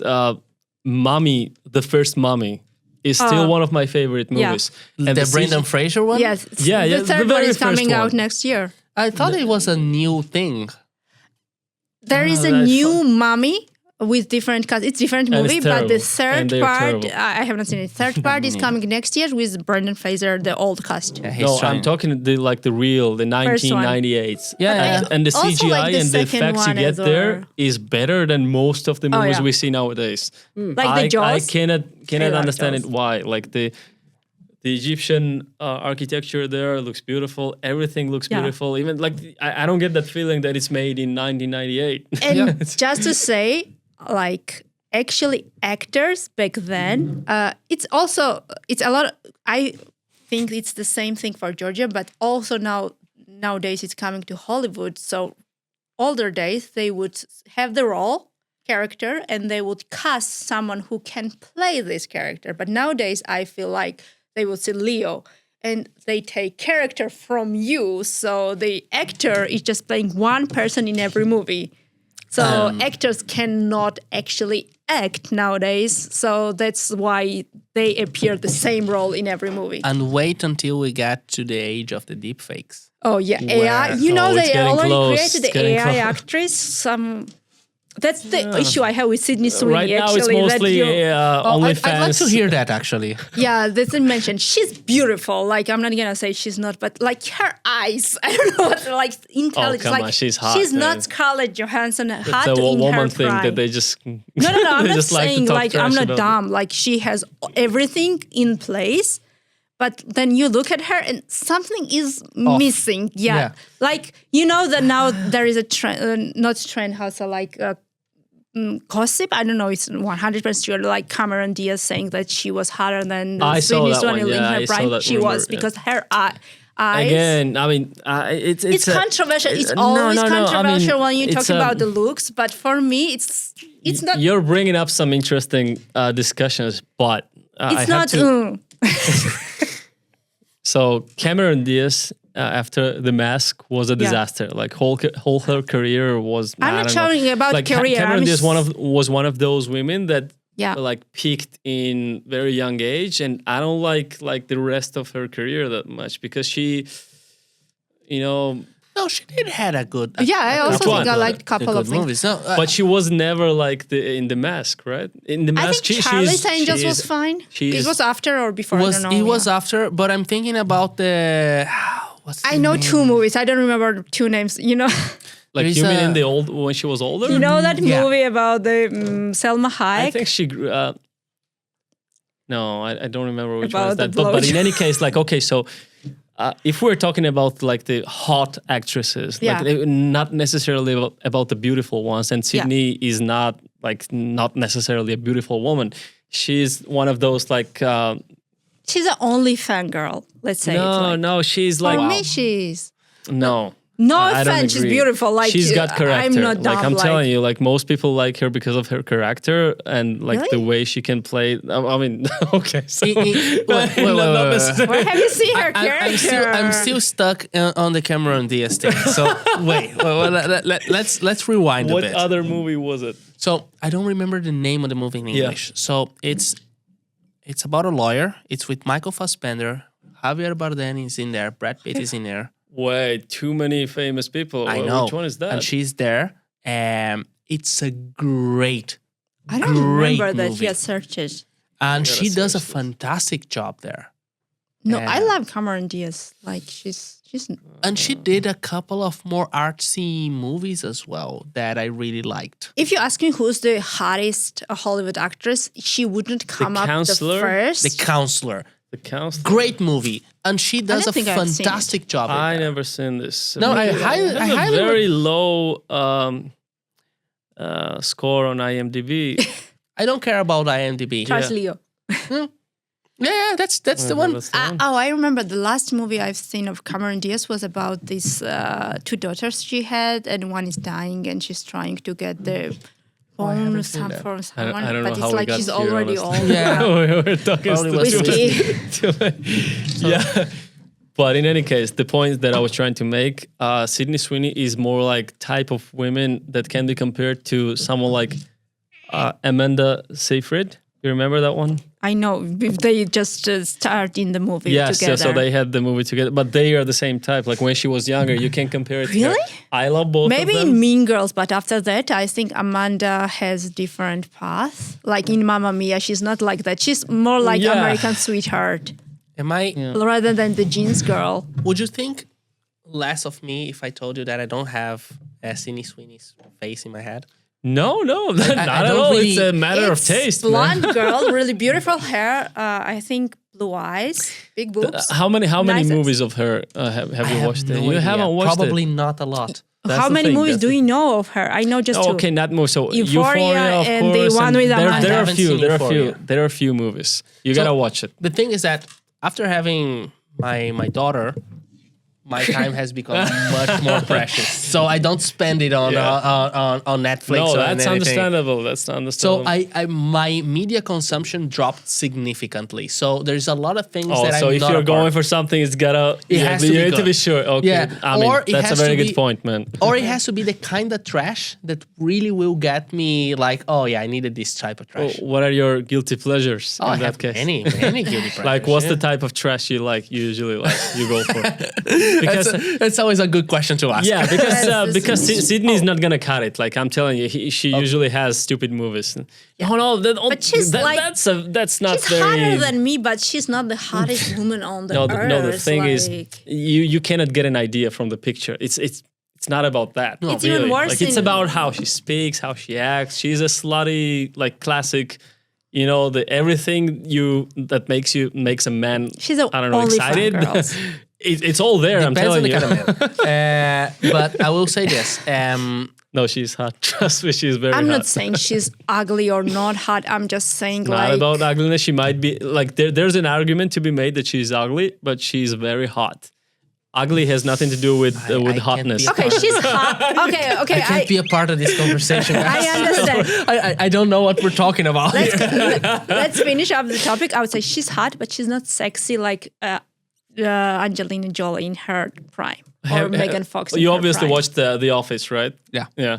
We all love The Office. There's a comparison where they compare. I don't even remember what they say. Who was it? Brad Pitt or something else? No. somebody else, wasn't The it? girl, the Jennifer Garner, I think. Yeah. So they're.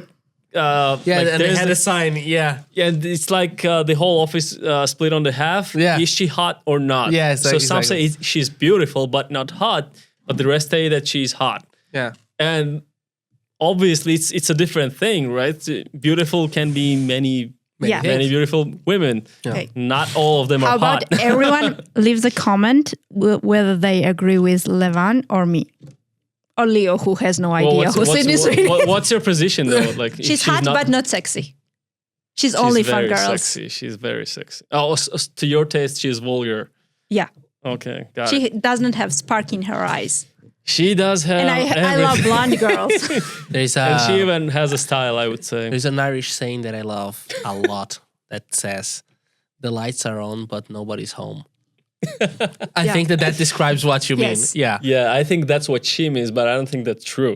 You gotta watch it. Guys, Like, let people decide. completely out of this. Yeah, it's You were like a saying something controversial else. because I'm a girl, he's a guy, but I love girls. Not in that way. No, it's not even Unfortunately. that controversial. Honestly, like a lot of people don't like her. Actually, a lot of people hate her because of her A lot like of leftists, controversy, but hate like her because yeah. she made some comments. To be honest, I don't really care about her. Like, I'm gonna just Cheers, watch the guys. Euphoria now, but like, I prefer boys. This conversation The got boys? Yeah. way out of hand. Yeah. Oh, it's coming out tomorrow. I had a crush on Jensen Ackles since I was 15, and Please. it never stopped the Oh soldier. man, I Boy. forgot you. Oh, You were Sandra such a Bullock. yapper. I thought you would be different Resi, in front of the camera. depressed. Yeah, sorry. You still assume that people would be a little bit more. I don't know. would. You know, I tell Levan, you're the son that I never wanted, and I couldn't abort. And people look at us and your guys are terrible. I But think you're she's gonna take Rezi's place soon. Oh wow, that goes so a bit far. To finalize that Cameron Diaz discussion, Yeah. in my opinion, she peaked in The Mask, and after that, I don't think I like her in any movies. But in Mask, because she's a different person, I think she didn't age really well.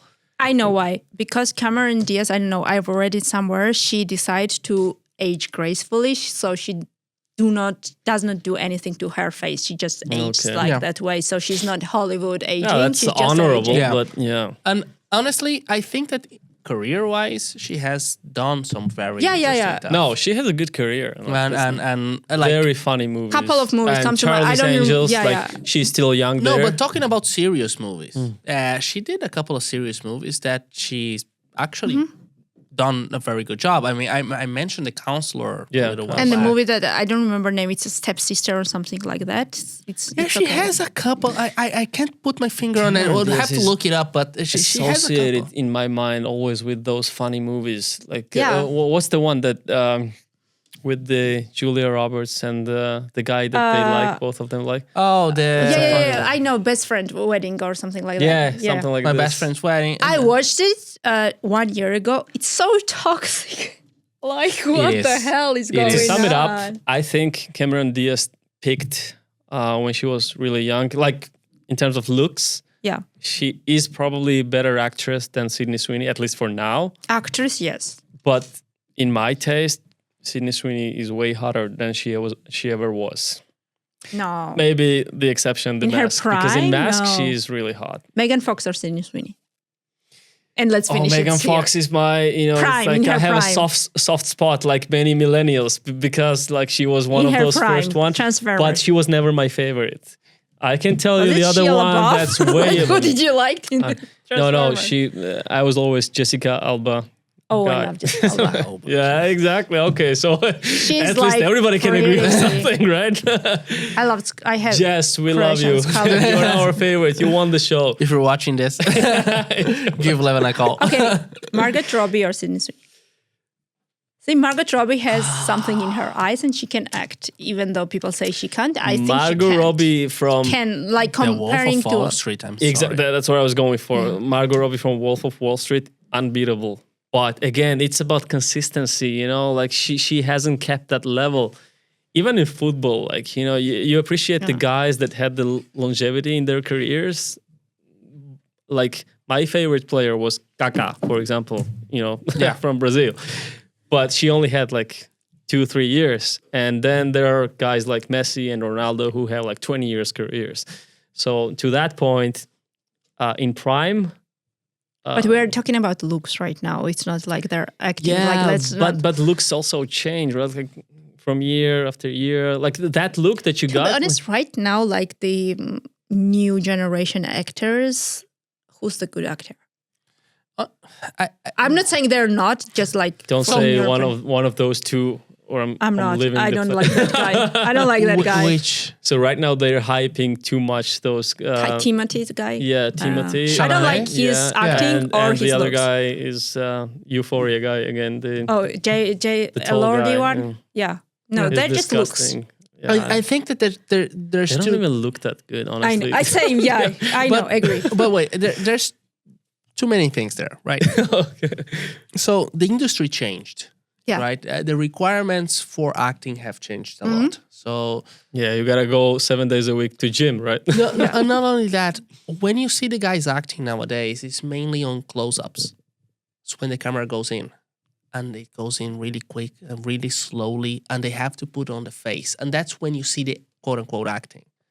When back in the day, acting was like staying in character for like, I don't know, But 10 Yeah, minutes. that makes wouldn't you on- take like Brad Pitt right now over anyone else? Like I can't. As an remember them. actor, yes. Brad Pitt for me. But looks as well. Like so I think he got Brad better Pitt. once he aged, right? Yeah, Brad, yeah. After, Like Brad, fine after wine. Brad Pitt did Burn After Reading from the Coen brothers, and then he did The Inglourious Bastards.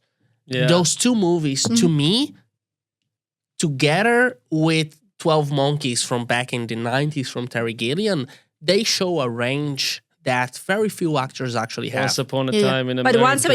Once Upon a Time was good. It was In like those 3 days, years ago. I think it was that's so the nice. only movie where he actually tried to act. Yeah. Everywhere else, he Brad did Pitt? well. Yeah. No. He did well, I, but no. Did you no. ever seen 12 Monkeys? Or Joe Black? only like, one that I haven't seen. But I would go for That's something else. And when you see the Burn After Reading, Fight Club. but okay, Fight Club is fine.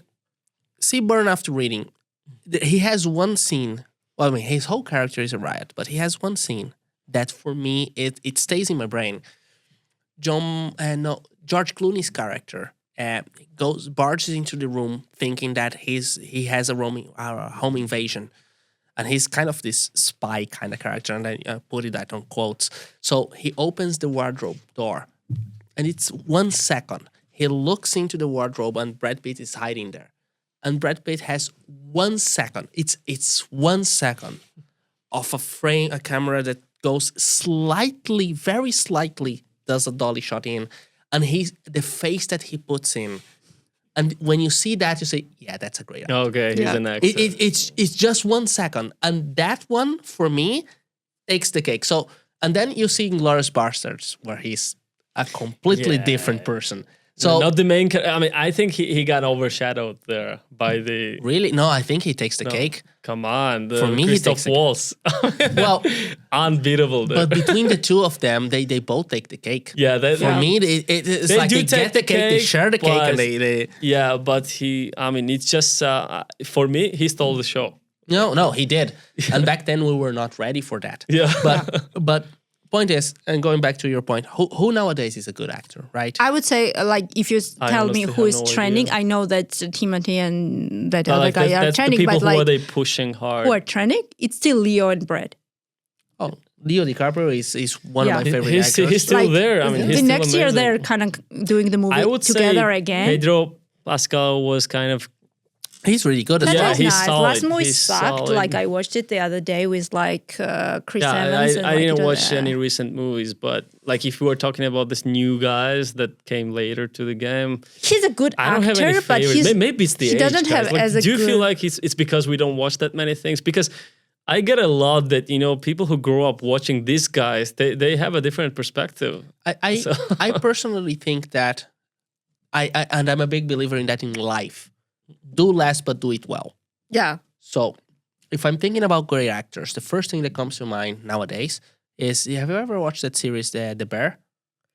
The bear, yeah. No. Oh, yeah, that guy. He's cooking great. series, He's great. right? Oh yeah. From But the he's Shameless kind guy. of yeah. But I Jeremy think Allen. he's done a great work in Shameless. Yeah. I haven't watched Bear fully, I have watched but two I would call him a seasons. character actor. So- Like, he doesn't have a range. But don't think about the main character. Mhm. Think about the rest of the cast. I haven't watched that properly. So- I only watched the I think first season or something. So that's the thing. When I'm watching The Bear, I'm thinking, I worked with those people. Oh yeah. I've seen Yeah. those people in real life. And to get Same, that yeah, I understand. familiar feeling of, these people it's almost exist. passive aggressive, right? Yeah, like the uncle, he's playing so well. But they exist. Yeah, Oh yeah. shit! I got it. Sorry, And then you reminded me now because of how well you explained it. Succession, bro. I mean, Succession. yeah. Tom from Succession is the greatest Exactly. actor of the generation. And that guy, we all know yeah, that we guy. all know that guy. Exactly. And he does it so well, Yeah, you know? man, it's just so fucking annoying, and and not only he will that- kiss the biggest ass in the room. and going back to The Bear for a second, you think about his mom, which is a character don't that remember, appears in 2 or 3 episodes or 4, I don't know. In season 3, because I don't remember her. And I watched the first and second episode seasons. No. And when their mom appears, I know that lady. I know You've seen who her I know before. the uncle not that you're talking about the show. You know, the Yeah, weird guy. exactly. I So- have seen him. So that's the thing. So when I'm personally, when I'm looking for great actors, I'm looking for that. Yeah, it I'm yeah. looking should for give you people the that, you know, description. that Adapt. exactly. So how good with Timothée Chalamet? I mean, I'm not gonna badmouth the guy. I don't even know him, but Dune. What the fuck? Who's that guy?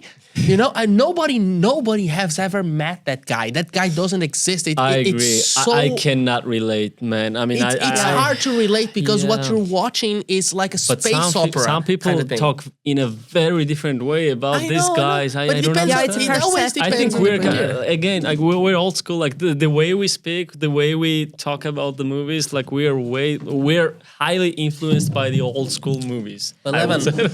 The truth is that the truth is always falls on the middle. So Yeah. this is No, not no, no. different. The trash is trash. Like I agree. no. Trash is trash, but it depends on what you're looking at. So, for instance, one of my favorite movies of all time, and I'm a big movie guy, so I studied film at one point in my life. My favorite movies of all time is called Planet Terror. I don't know. I have not that's seen like a film it. film guys say. Like No, they bring no, up no, no, something. no. That's French with the subtitle. No. Jesus, very far from that. So it's a Robert Rodriguez movie. Do you guys know who Robert Rodriguez is? Not shit. sure. I So- think you're more educated in cinema than we are. Did you guys see From Dusk Till Dawn? Yes. So Which he's one is the that? dir- Sorry. Selma Hayek. Salma Hayek, the Snake, and the Vampires. Getting close. All right. Oh, with Tarantino movie? No, Robert Rodriguez. Tarantino acts, Oh, but it's yeah. Robert Is Rodriguez that who's the movie? director. Okay, Yeah. I have seen it. So Robert Really, Rodriguez like- is the director. He also directed Where he this- sucks his feet, her feet, Yeah, right? yeah. Robert Beautiful Rodriguez movie. also directed. Yeah, beautiful. So he also directed Spy Kids. Yeah. so- love that movie. It's a guy that's kind of well known, right? He works a lot with Antonio Banderas and a lot of that. So okay, Robert Rodriguez. He has this project with Tarantino back into the 2000s. Then he works on this thing called Grindhouse. Grindhouse is kind of an homage to that pulp kind of movie, to like that 70s kind of horror, you know. And then you do like Killer Sofa and stuff like that, you know, that those kind of who the hell thinks it is, you know, that kind of horror movie that's not really horror, that you're watching and you're like, yes, thank you, give me more of that, you know, a little bit like From Dusk Till Dawn, or even Sinners in that sense, like who the hell thinks those kind of things. So in 2007, he and Tarantino, they do each of them, they do one movie each. Tarantino does a very serious take called Death Proof. I think it's Kurt Russell, the lead. Great movie, very slow burner. Have you ever seen the Breaking Bad movie, the El Camino? I live in the Breaking Bad universe, basically. So let's hope you don't have a math lab downstairs. But and if you do, show it to me. If you got connections, I don't know. I have some Brazilian connections there. So kind of that's kind of pace, you know. So that kind of pace into the you know, kind of mysterious and this and then. And then Robert Rodriguez does the opposite. He does like the in your face kind of bullshit. So he gets Die Hard guy. What's the Die Hard guy? Bruce Willis. Bruce Willis. So he gets Bruce Willis on a mask, like a Bane mask. And he gets this virus that turns everybody into kind of a zombie and everything. I haven't seen that. And, Me neither. And then he gets this lady that I don't remember the name, but it's a very unknown actress. And her name, and she plays like this this prostitute that is called Cherry Darling. And is it a black and white movie? No. I just go to that's Jessica different. Alba. No. But you're not very far That's because Sin City. Yeah. No, so Robert Rodriguez was also in Sin City. Oh, okay, makes I sense. love Sin City. So it's that kind of schlop, and it's filmed like it's a film from the 70s, like. And then you get that prostitute, Cherry Darling. She loses her leg, and she puts a machine gun on her leg to shoot the zombies. You know, and you get all of that. And I like it. You got like the Samurai Jack kind of shit. No. It's beyond amazing, you know. And you're watching that, and you're like, every single decision made on that movie, you're like, yes. I mean, give me more of this. I mean, there is a scene where like her boyfriend, who's called El Rey, which means the Ray, and he's like this legend, and in the movie, nobody ever talks about why he's a legend. There is a sex scene in the movie, like a very kind of hot 70s kind of sex scene where they're like this, and then they break stuff in the room. No. They purposefully kind of make this effect like they're burning they burn actually the film, and then there's a scene missing, and it goes like scene missing, and then it goes back, and it goes back like in the end of the movie. It's just the most amazing. What was thing. the name? Remind me. Planet Terror. Planet Terror. All right. No, watch it. It's a beautiful movie. You're hardcore on movies, bro. Oh, jeez, man. I did not remember. I knew that you were a fan of some of the good ones, like Vince Gilligan and stuff. But no, the thing is that I'm very intentional about the stuff that I consume. But this goes like for you know movies what you like, right? Yeah, exactly. And I know what I like, but I don't. How many times have you watched Sopranos with your wife? Can I? Well, I'm gonna make a confession. Never seen The Sopranos. Oh man, I you have got not whole life fully ahead of seen you. it. I know, and that's the thing. I want to watch it. Save it even more. I'm saving it, but I'm gonna watch it. Like it's one of those that I missed it on the time, and just now timeless. I have to get back. Like it just never I know. gets old. You know. I know. It's one of the greatest, and I really want to. And I know I'm gonna like it. Yeah. I just Hopefully they don't make sequence anytime. Oh yeah. No. I mean, The tenors. That's They're what I gonna do call not like. Man, come on. The Like, wall. No sequels allowed. You know, to make the parallel, like we were talking But about the prequels movies. are doing kind of fine lately. Depends.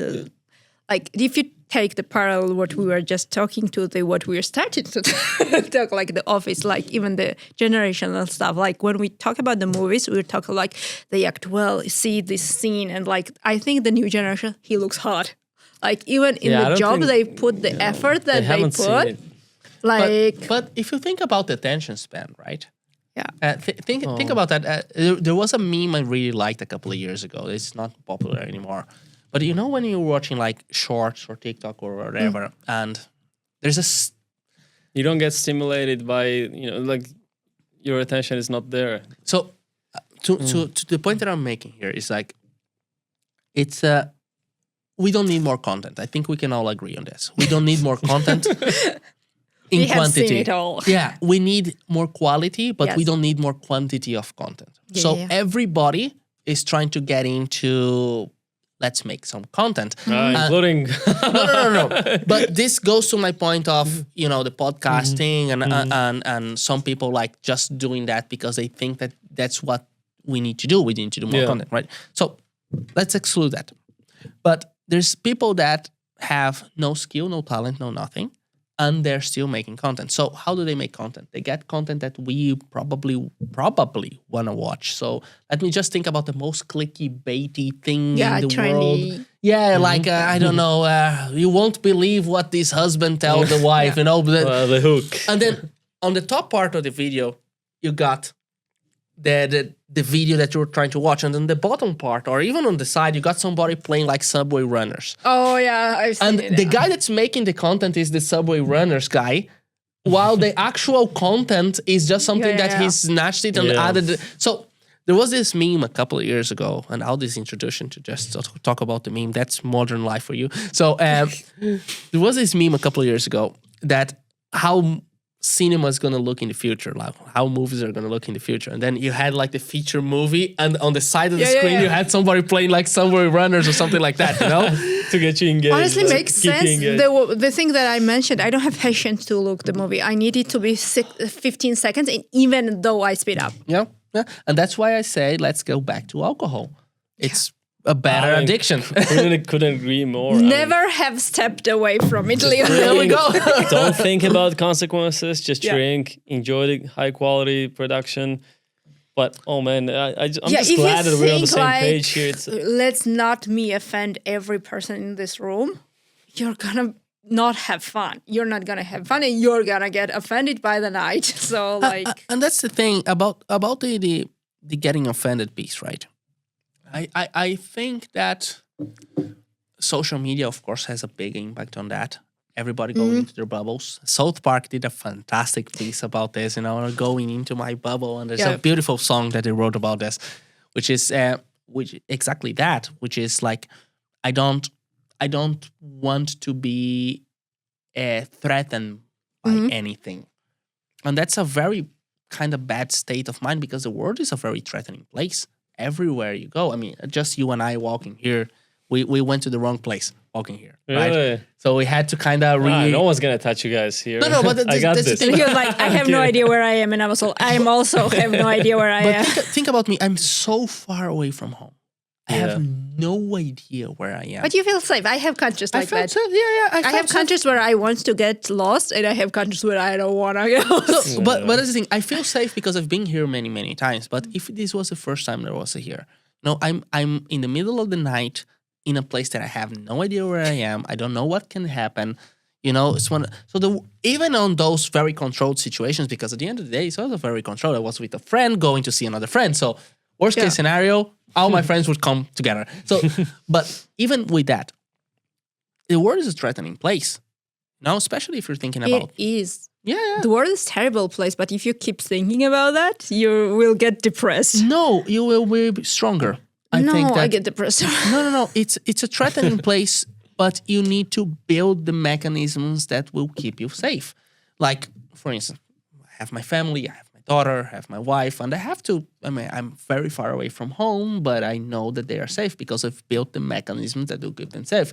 If I were one of those snowflake kind of mindsets that, I don't want to hear anything about this, how can I keep them safe? Okay, controversial thought from me. You I can think make she's more ADHD than I am. yeah, whatever, I'm fine. You can make the promo off of it. Do you think the new generation is offended of everything and we are not, is because we got bullied by our parents and they're not? So we got used to it. Don't you think they're getting bullied by their parents? No, they have millennial parents. They don't get bullied. Like, you don't feel it? Okay, honey. And my mom was like, do it. Like, my mom was my first biggest bully. I don't know about you guys, but it's for me and a lot of people. I think that Boomers were bullies. I think that nowadays we're moving away from that a little bit.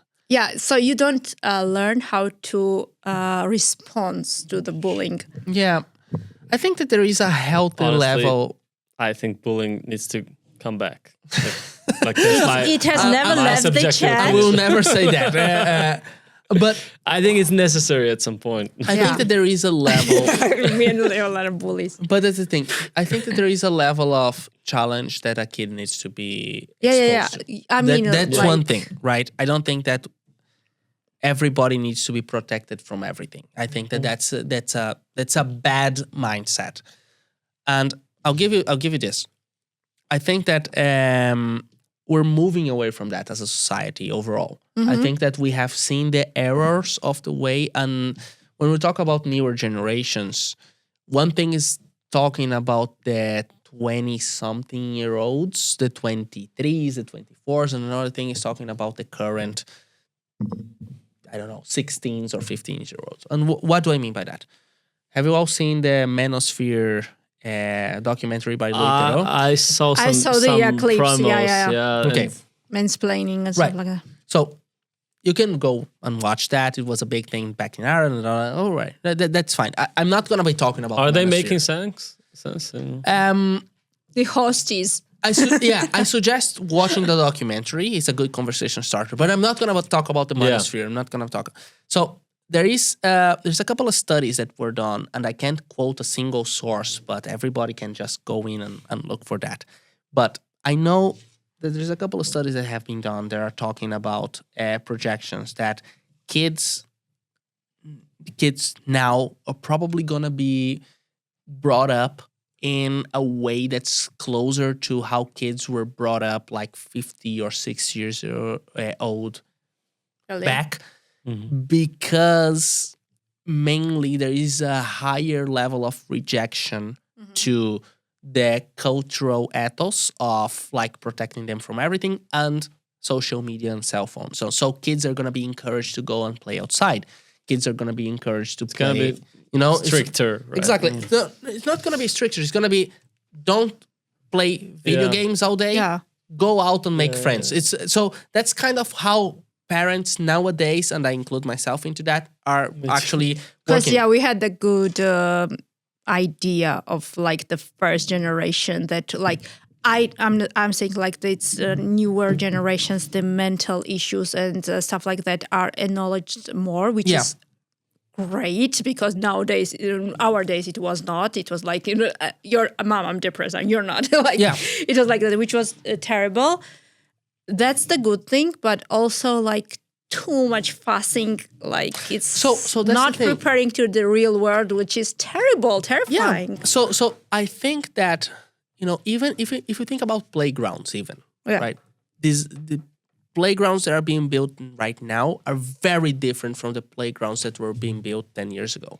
Yeah, you steal slide. Exactly. So You 10 just years ago, put it- the playgrounds were all softy and all of this. And nowadays, they're going back to wood. Yeah. They're going back to more challenging stuff. So the Yeah. kids are exposed to some level of danger. Exactly. Yeah. So, Kids need to toughen up. yeah. That's for sure. The point that I was bringing up with the manosphere and all of that is that I think that there is a bigger push from society towards going back to a more traditional kind of quote unquote, and I'm going to put a lot of quotes into this, values. Because at the end of the day, it's like the guys from the manosphere, they're talking about women being subservient and men's have to be like all of this.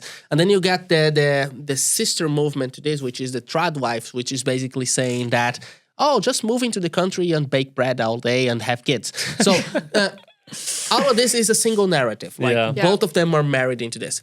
And then, as I always say, the truth always falls in the middle. So the people that consume this kind of thing, they understand that, we both need to work because the economy doesn't work in the sense that we can have just a single household income. breadwinner, yeah. Exactly. So we both need to work. I as a woman won't be subservient to a man, and I'm not gonna be like Either, just that.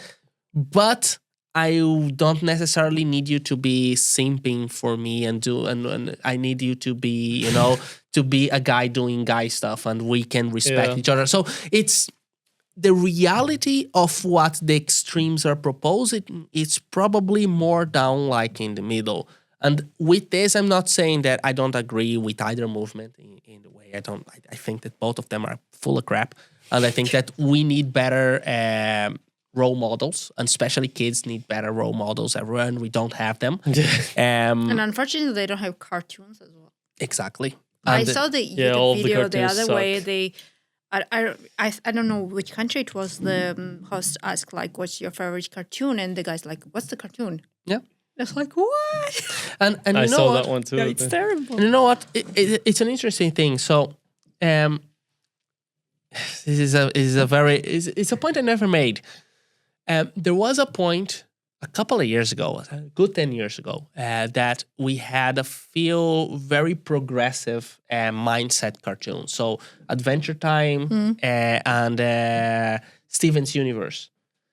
I have not seen that Which channels were they on? Cartoon Network. Stevens, I love Cartoon Network, but So, I don't remember those. This is 10 years ago, so we were already adults by then. Oh, okay. No, But no. I'm a big My Cartoon- Cartoon Network is like 20 years ago. Yeah, no, I'm a big cartoons fan. Yeah, right? me So- too. Yeah, so I, I still go back and watch. Yeah. Hey Arnold was my Oh, favorite. that's I the like best that. cartoon That's a of good all one. time. So nice. Best cartoon of all time. Hey Arnold. So those two cartoons that I just mentioned, Adventure Time and Steven Universe, they are probably the best cartoons made within a progressive mindset that you can ever watch. Like talking about gender discussions and all of that. It's so well done. It's so well proposed that even if you're like, oh, I'm not sure if I really do agree with that, you watch that thing and you're like, yeah, this is probably a good thing for my kid to watch. Is this because it's the best of both worlds. You have really tough stuff happening, like real disappointment and real deception, real role models that go up and down and have all of that. And you have all of those, and people are different at the end of the day. Yeah. So those, I think, were the peak of what our culture could produce when it comes to progressive media. And everything after that, it becomes a little bit of let's not offend anybody and let's just, sugarcoat everything. It almost feels like we're in the post-Renaissance era or something. I agree with that. But the culture is changing, and it's changing so much that I don't think that in a couple of years we're going to be able to recognize it. Because if you think about it, you're going really hard a couple of minutes ago about, the gender versions of other characters, which South Park already did a very good special on that. The genderverse, the Pandaverse, really, really good. So, but regardless of that, we're moving away from that really, really fast. I think that we're going into a new medium, and I'm not really sure where that's gonna land. And that's why I think horror movies are actually getting so much exposure. They're making comeback. They're making a comeback. I don't like horror movies. I like shark movies. Tell you a secret. I'm even thinking about the low budget horror movies because they are so trendy right now. I Planet got all the Terror. equipment. Watch Planet I'm Terror. gonna watch it. But that's the thing. They're making a comeback because while everybody is asking what should we talk about, the horror movies are just saying, I don't know. Yeah, this is a zombie. Yeah, exactly. It's a universal classic thing. Exactly. And have you watched those? I think both of those were either in 24 or 25. One was even nominated for the Oscars. With Demi Moore and oh, that's the hot one, baby. That's how did we miss that girl from the hot conversation? You're talking about The Last of Us? No. The The movie. Russian one, right? No, Demi Moore one was called Margaret McQuilly. 28 Days Later. Margaret, the Once Upon a Time in America, the teenager there, the one that's trying to suck off Brad Pitt. Once Upon a Time in Hollywood. Substance I didn't watch it. Oh, it's so good. So it's really good. But that's the thing. And the other one was another horror. I think that was a year for horrors. The one with I'm not good what's with the guy's horror name? movies. I don't Shit, like it. I'm blanking this. I think I'm too drunk. Link again? No, they. Oh fuck! What's the Notting Hill guy? The Hugh Grant. British Hugh Oh Grant. yeah. The two girls visiting Yes, him with your wife at home. I didn't. see that. Agnostic? No, not I just see agnostic. the What was the trailers. name? Shit. Neither agnostic. It was something regarding religious. Atheist or something like this. I haven't seen it, so Both Me of them either, yeah. beautiful. I think you're gonna love this one with the Hugh Grant. Yeah. It's very mind-bending kind of shit. I think it's like Neighbors. And or the something substance like is like the Substance very is- high quality Substance, style. it's on my watch list. You gotta watch the other one too. So- I'm telling you, like I know that you're gonna love it. But that's the thing. Did you guys watch Midsummer? I don't know that one. Which one is it? It's a new one. No, it's a And I'm couple of struggling years with ago. the names. So Midsummer is a great movie about overcoming trauma. Okay. So Yeah. Don't remember. Which and one. I go back to this, right? What's Dune about? What's the Aliens? subtext of Dune? Oh, Doom is not my cup of tea, honestly. I know, but, it's just I'm- I watched in not with my heart. Like I know, Yeah. I know, but I'm barely just talking remember it, about yeah. a movie. I mean, and I love Denis Villeneuve. He made Arrival, which I think it's one of the best sci-fi movies of all time. But what's Dune about, like in the subtext? I mean, we all know it's about a war and about all of that, right? But what is it about? Is it a coming of age story about a guy that's actually, becoming a man and becoming surpassing his father? Okay, Yeah, something like taking on the the family. throne or something like that. And Yeah, then you family. put in a little bit of like, let's get the working man in there and fight the empire. Okay, you It's put all Star Wars. all right. Referring like You put all into that. influenced. When was the last time you have seen a deeply personal movie that actually moved you?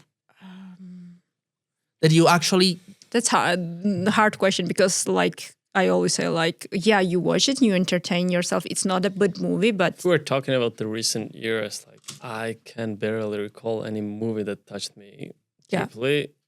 Only the show, which was Succession. Yeah. That was the only stuff that was like I what was moved locked you in. about Succession?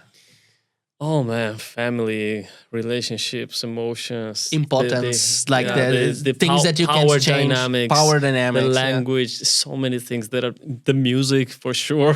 So Yeah. I'm building my case here in this table Yeah. about horror movies, right? Because I know they are not very popular.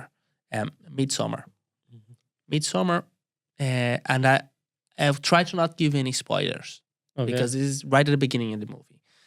Midsummer is about a girl. The name sounds very familiar, but I can't recall. So she's an anthropologist, and her sister just committed suicide and killed her whole family in trying to do that.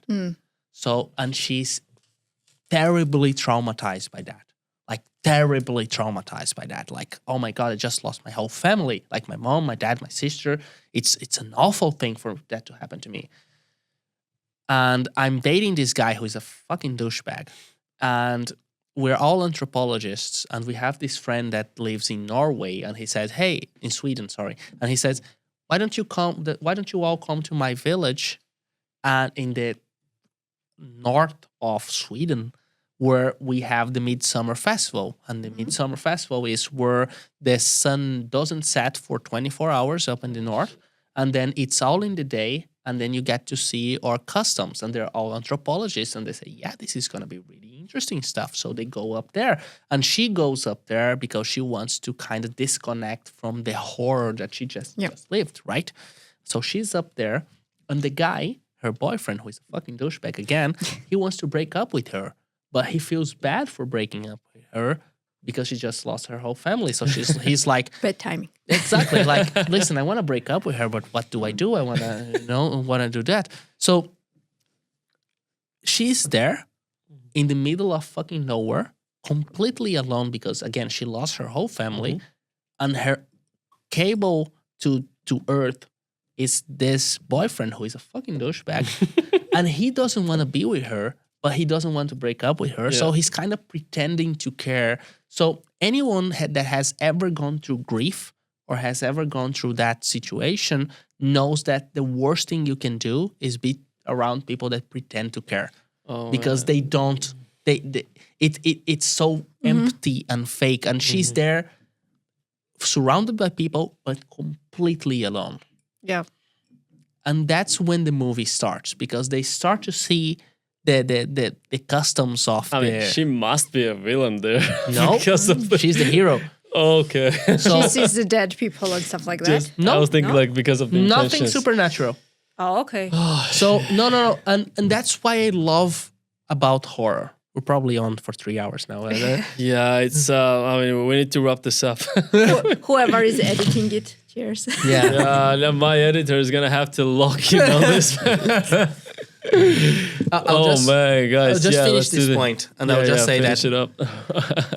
the thing about what I think is great about horror movies nowadays is that it connects us in an age where everything is so artificial in many, many ways.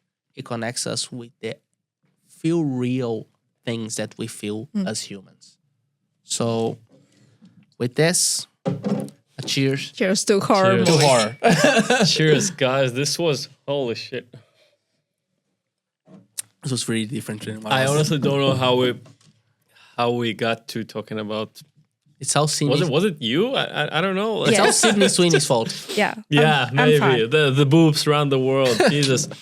Oops, rule the Oh world. man, guys, this episode was, I don't even know how to sell it. It was starting from the cultural differences, then it went to business discussions, tech discussions, friendship, and then for the last hour, I think we're discussing movies and TV shows.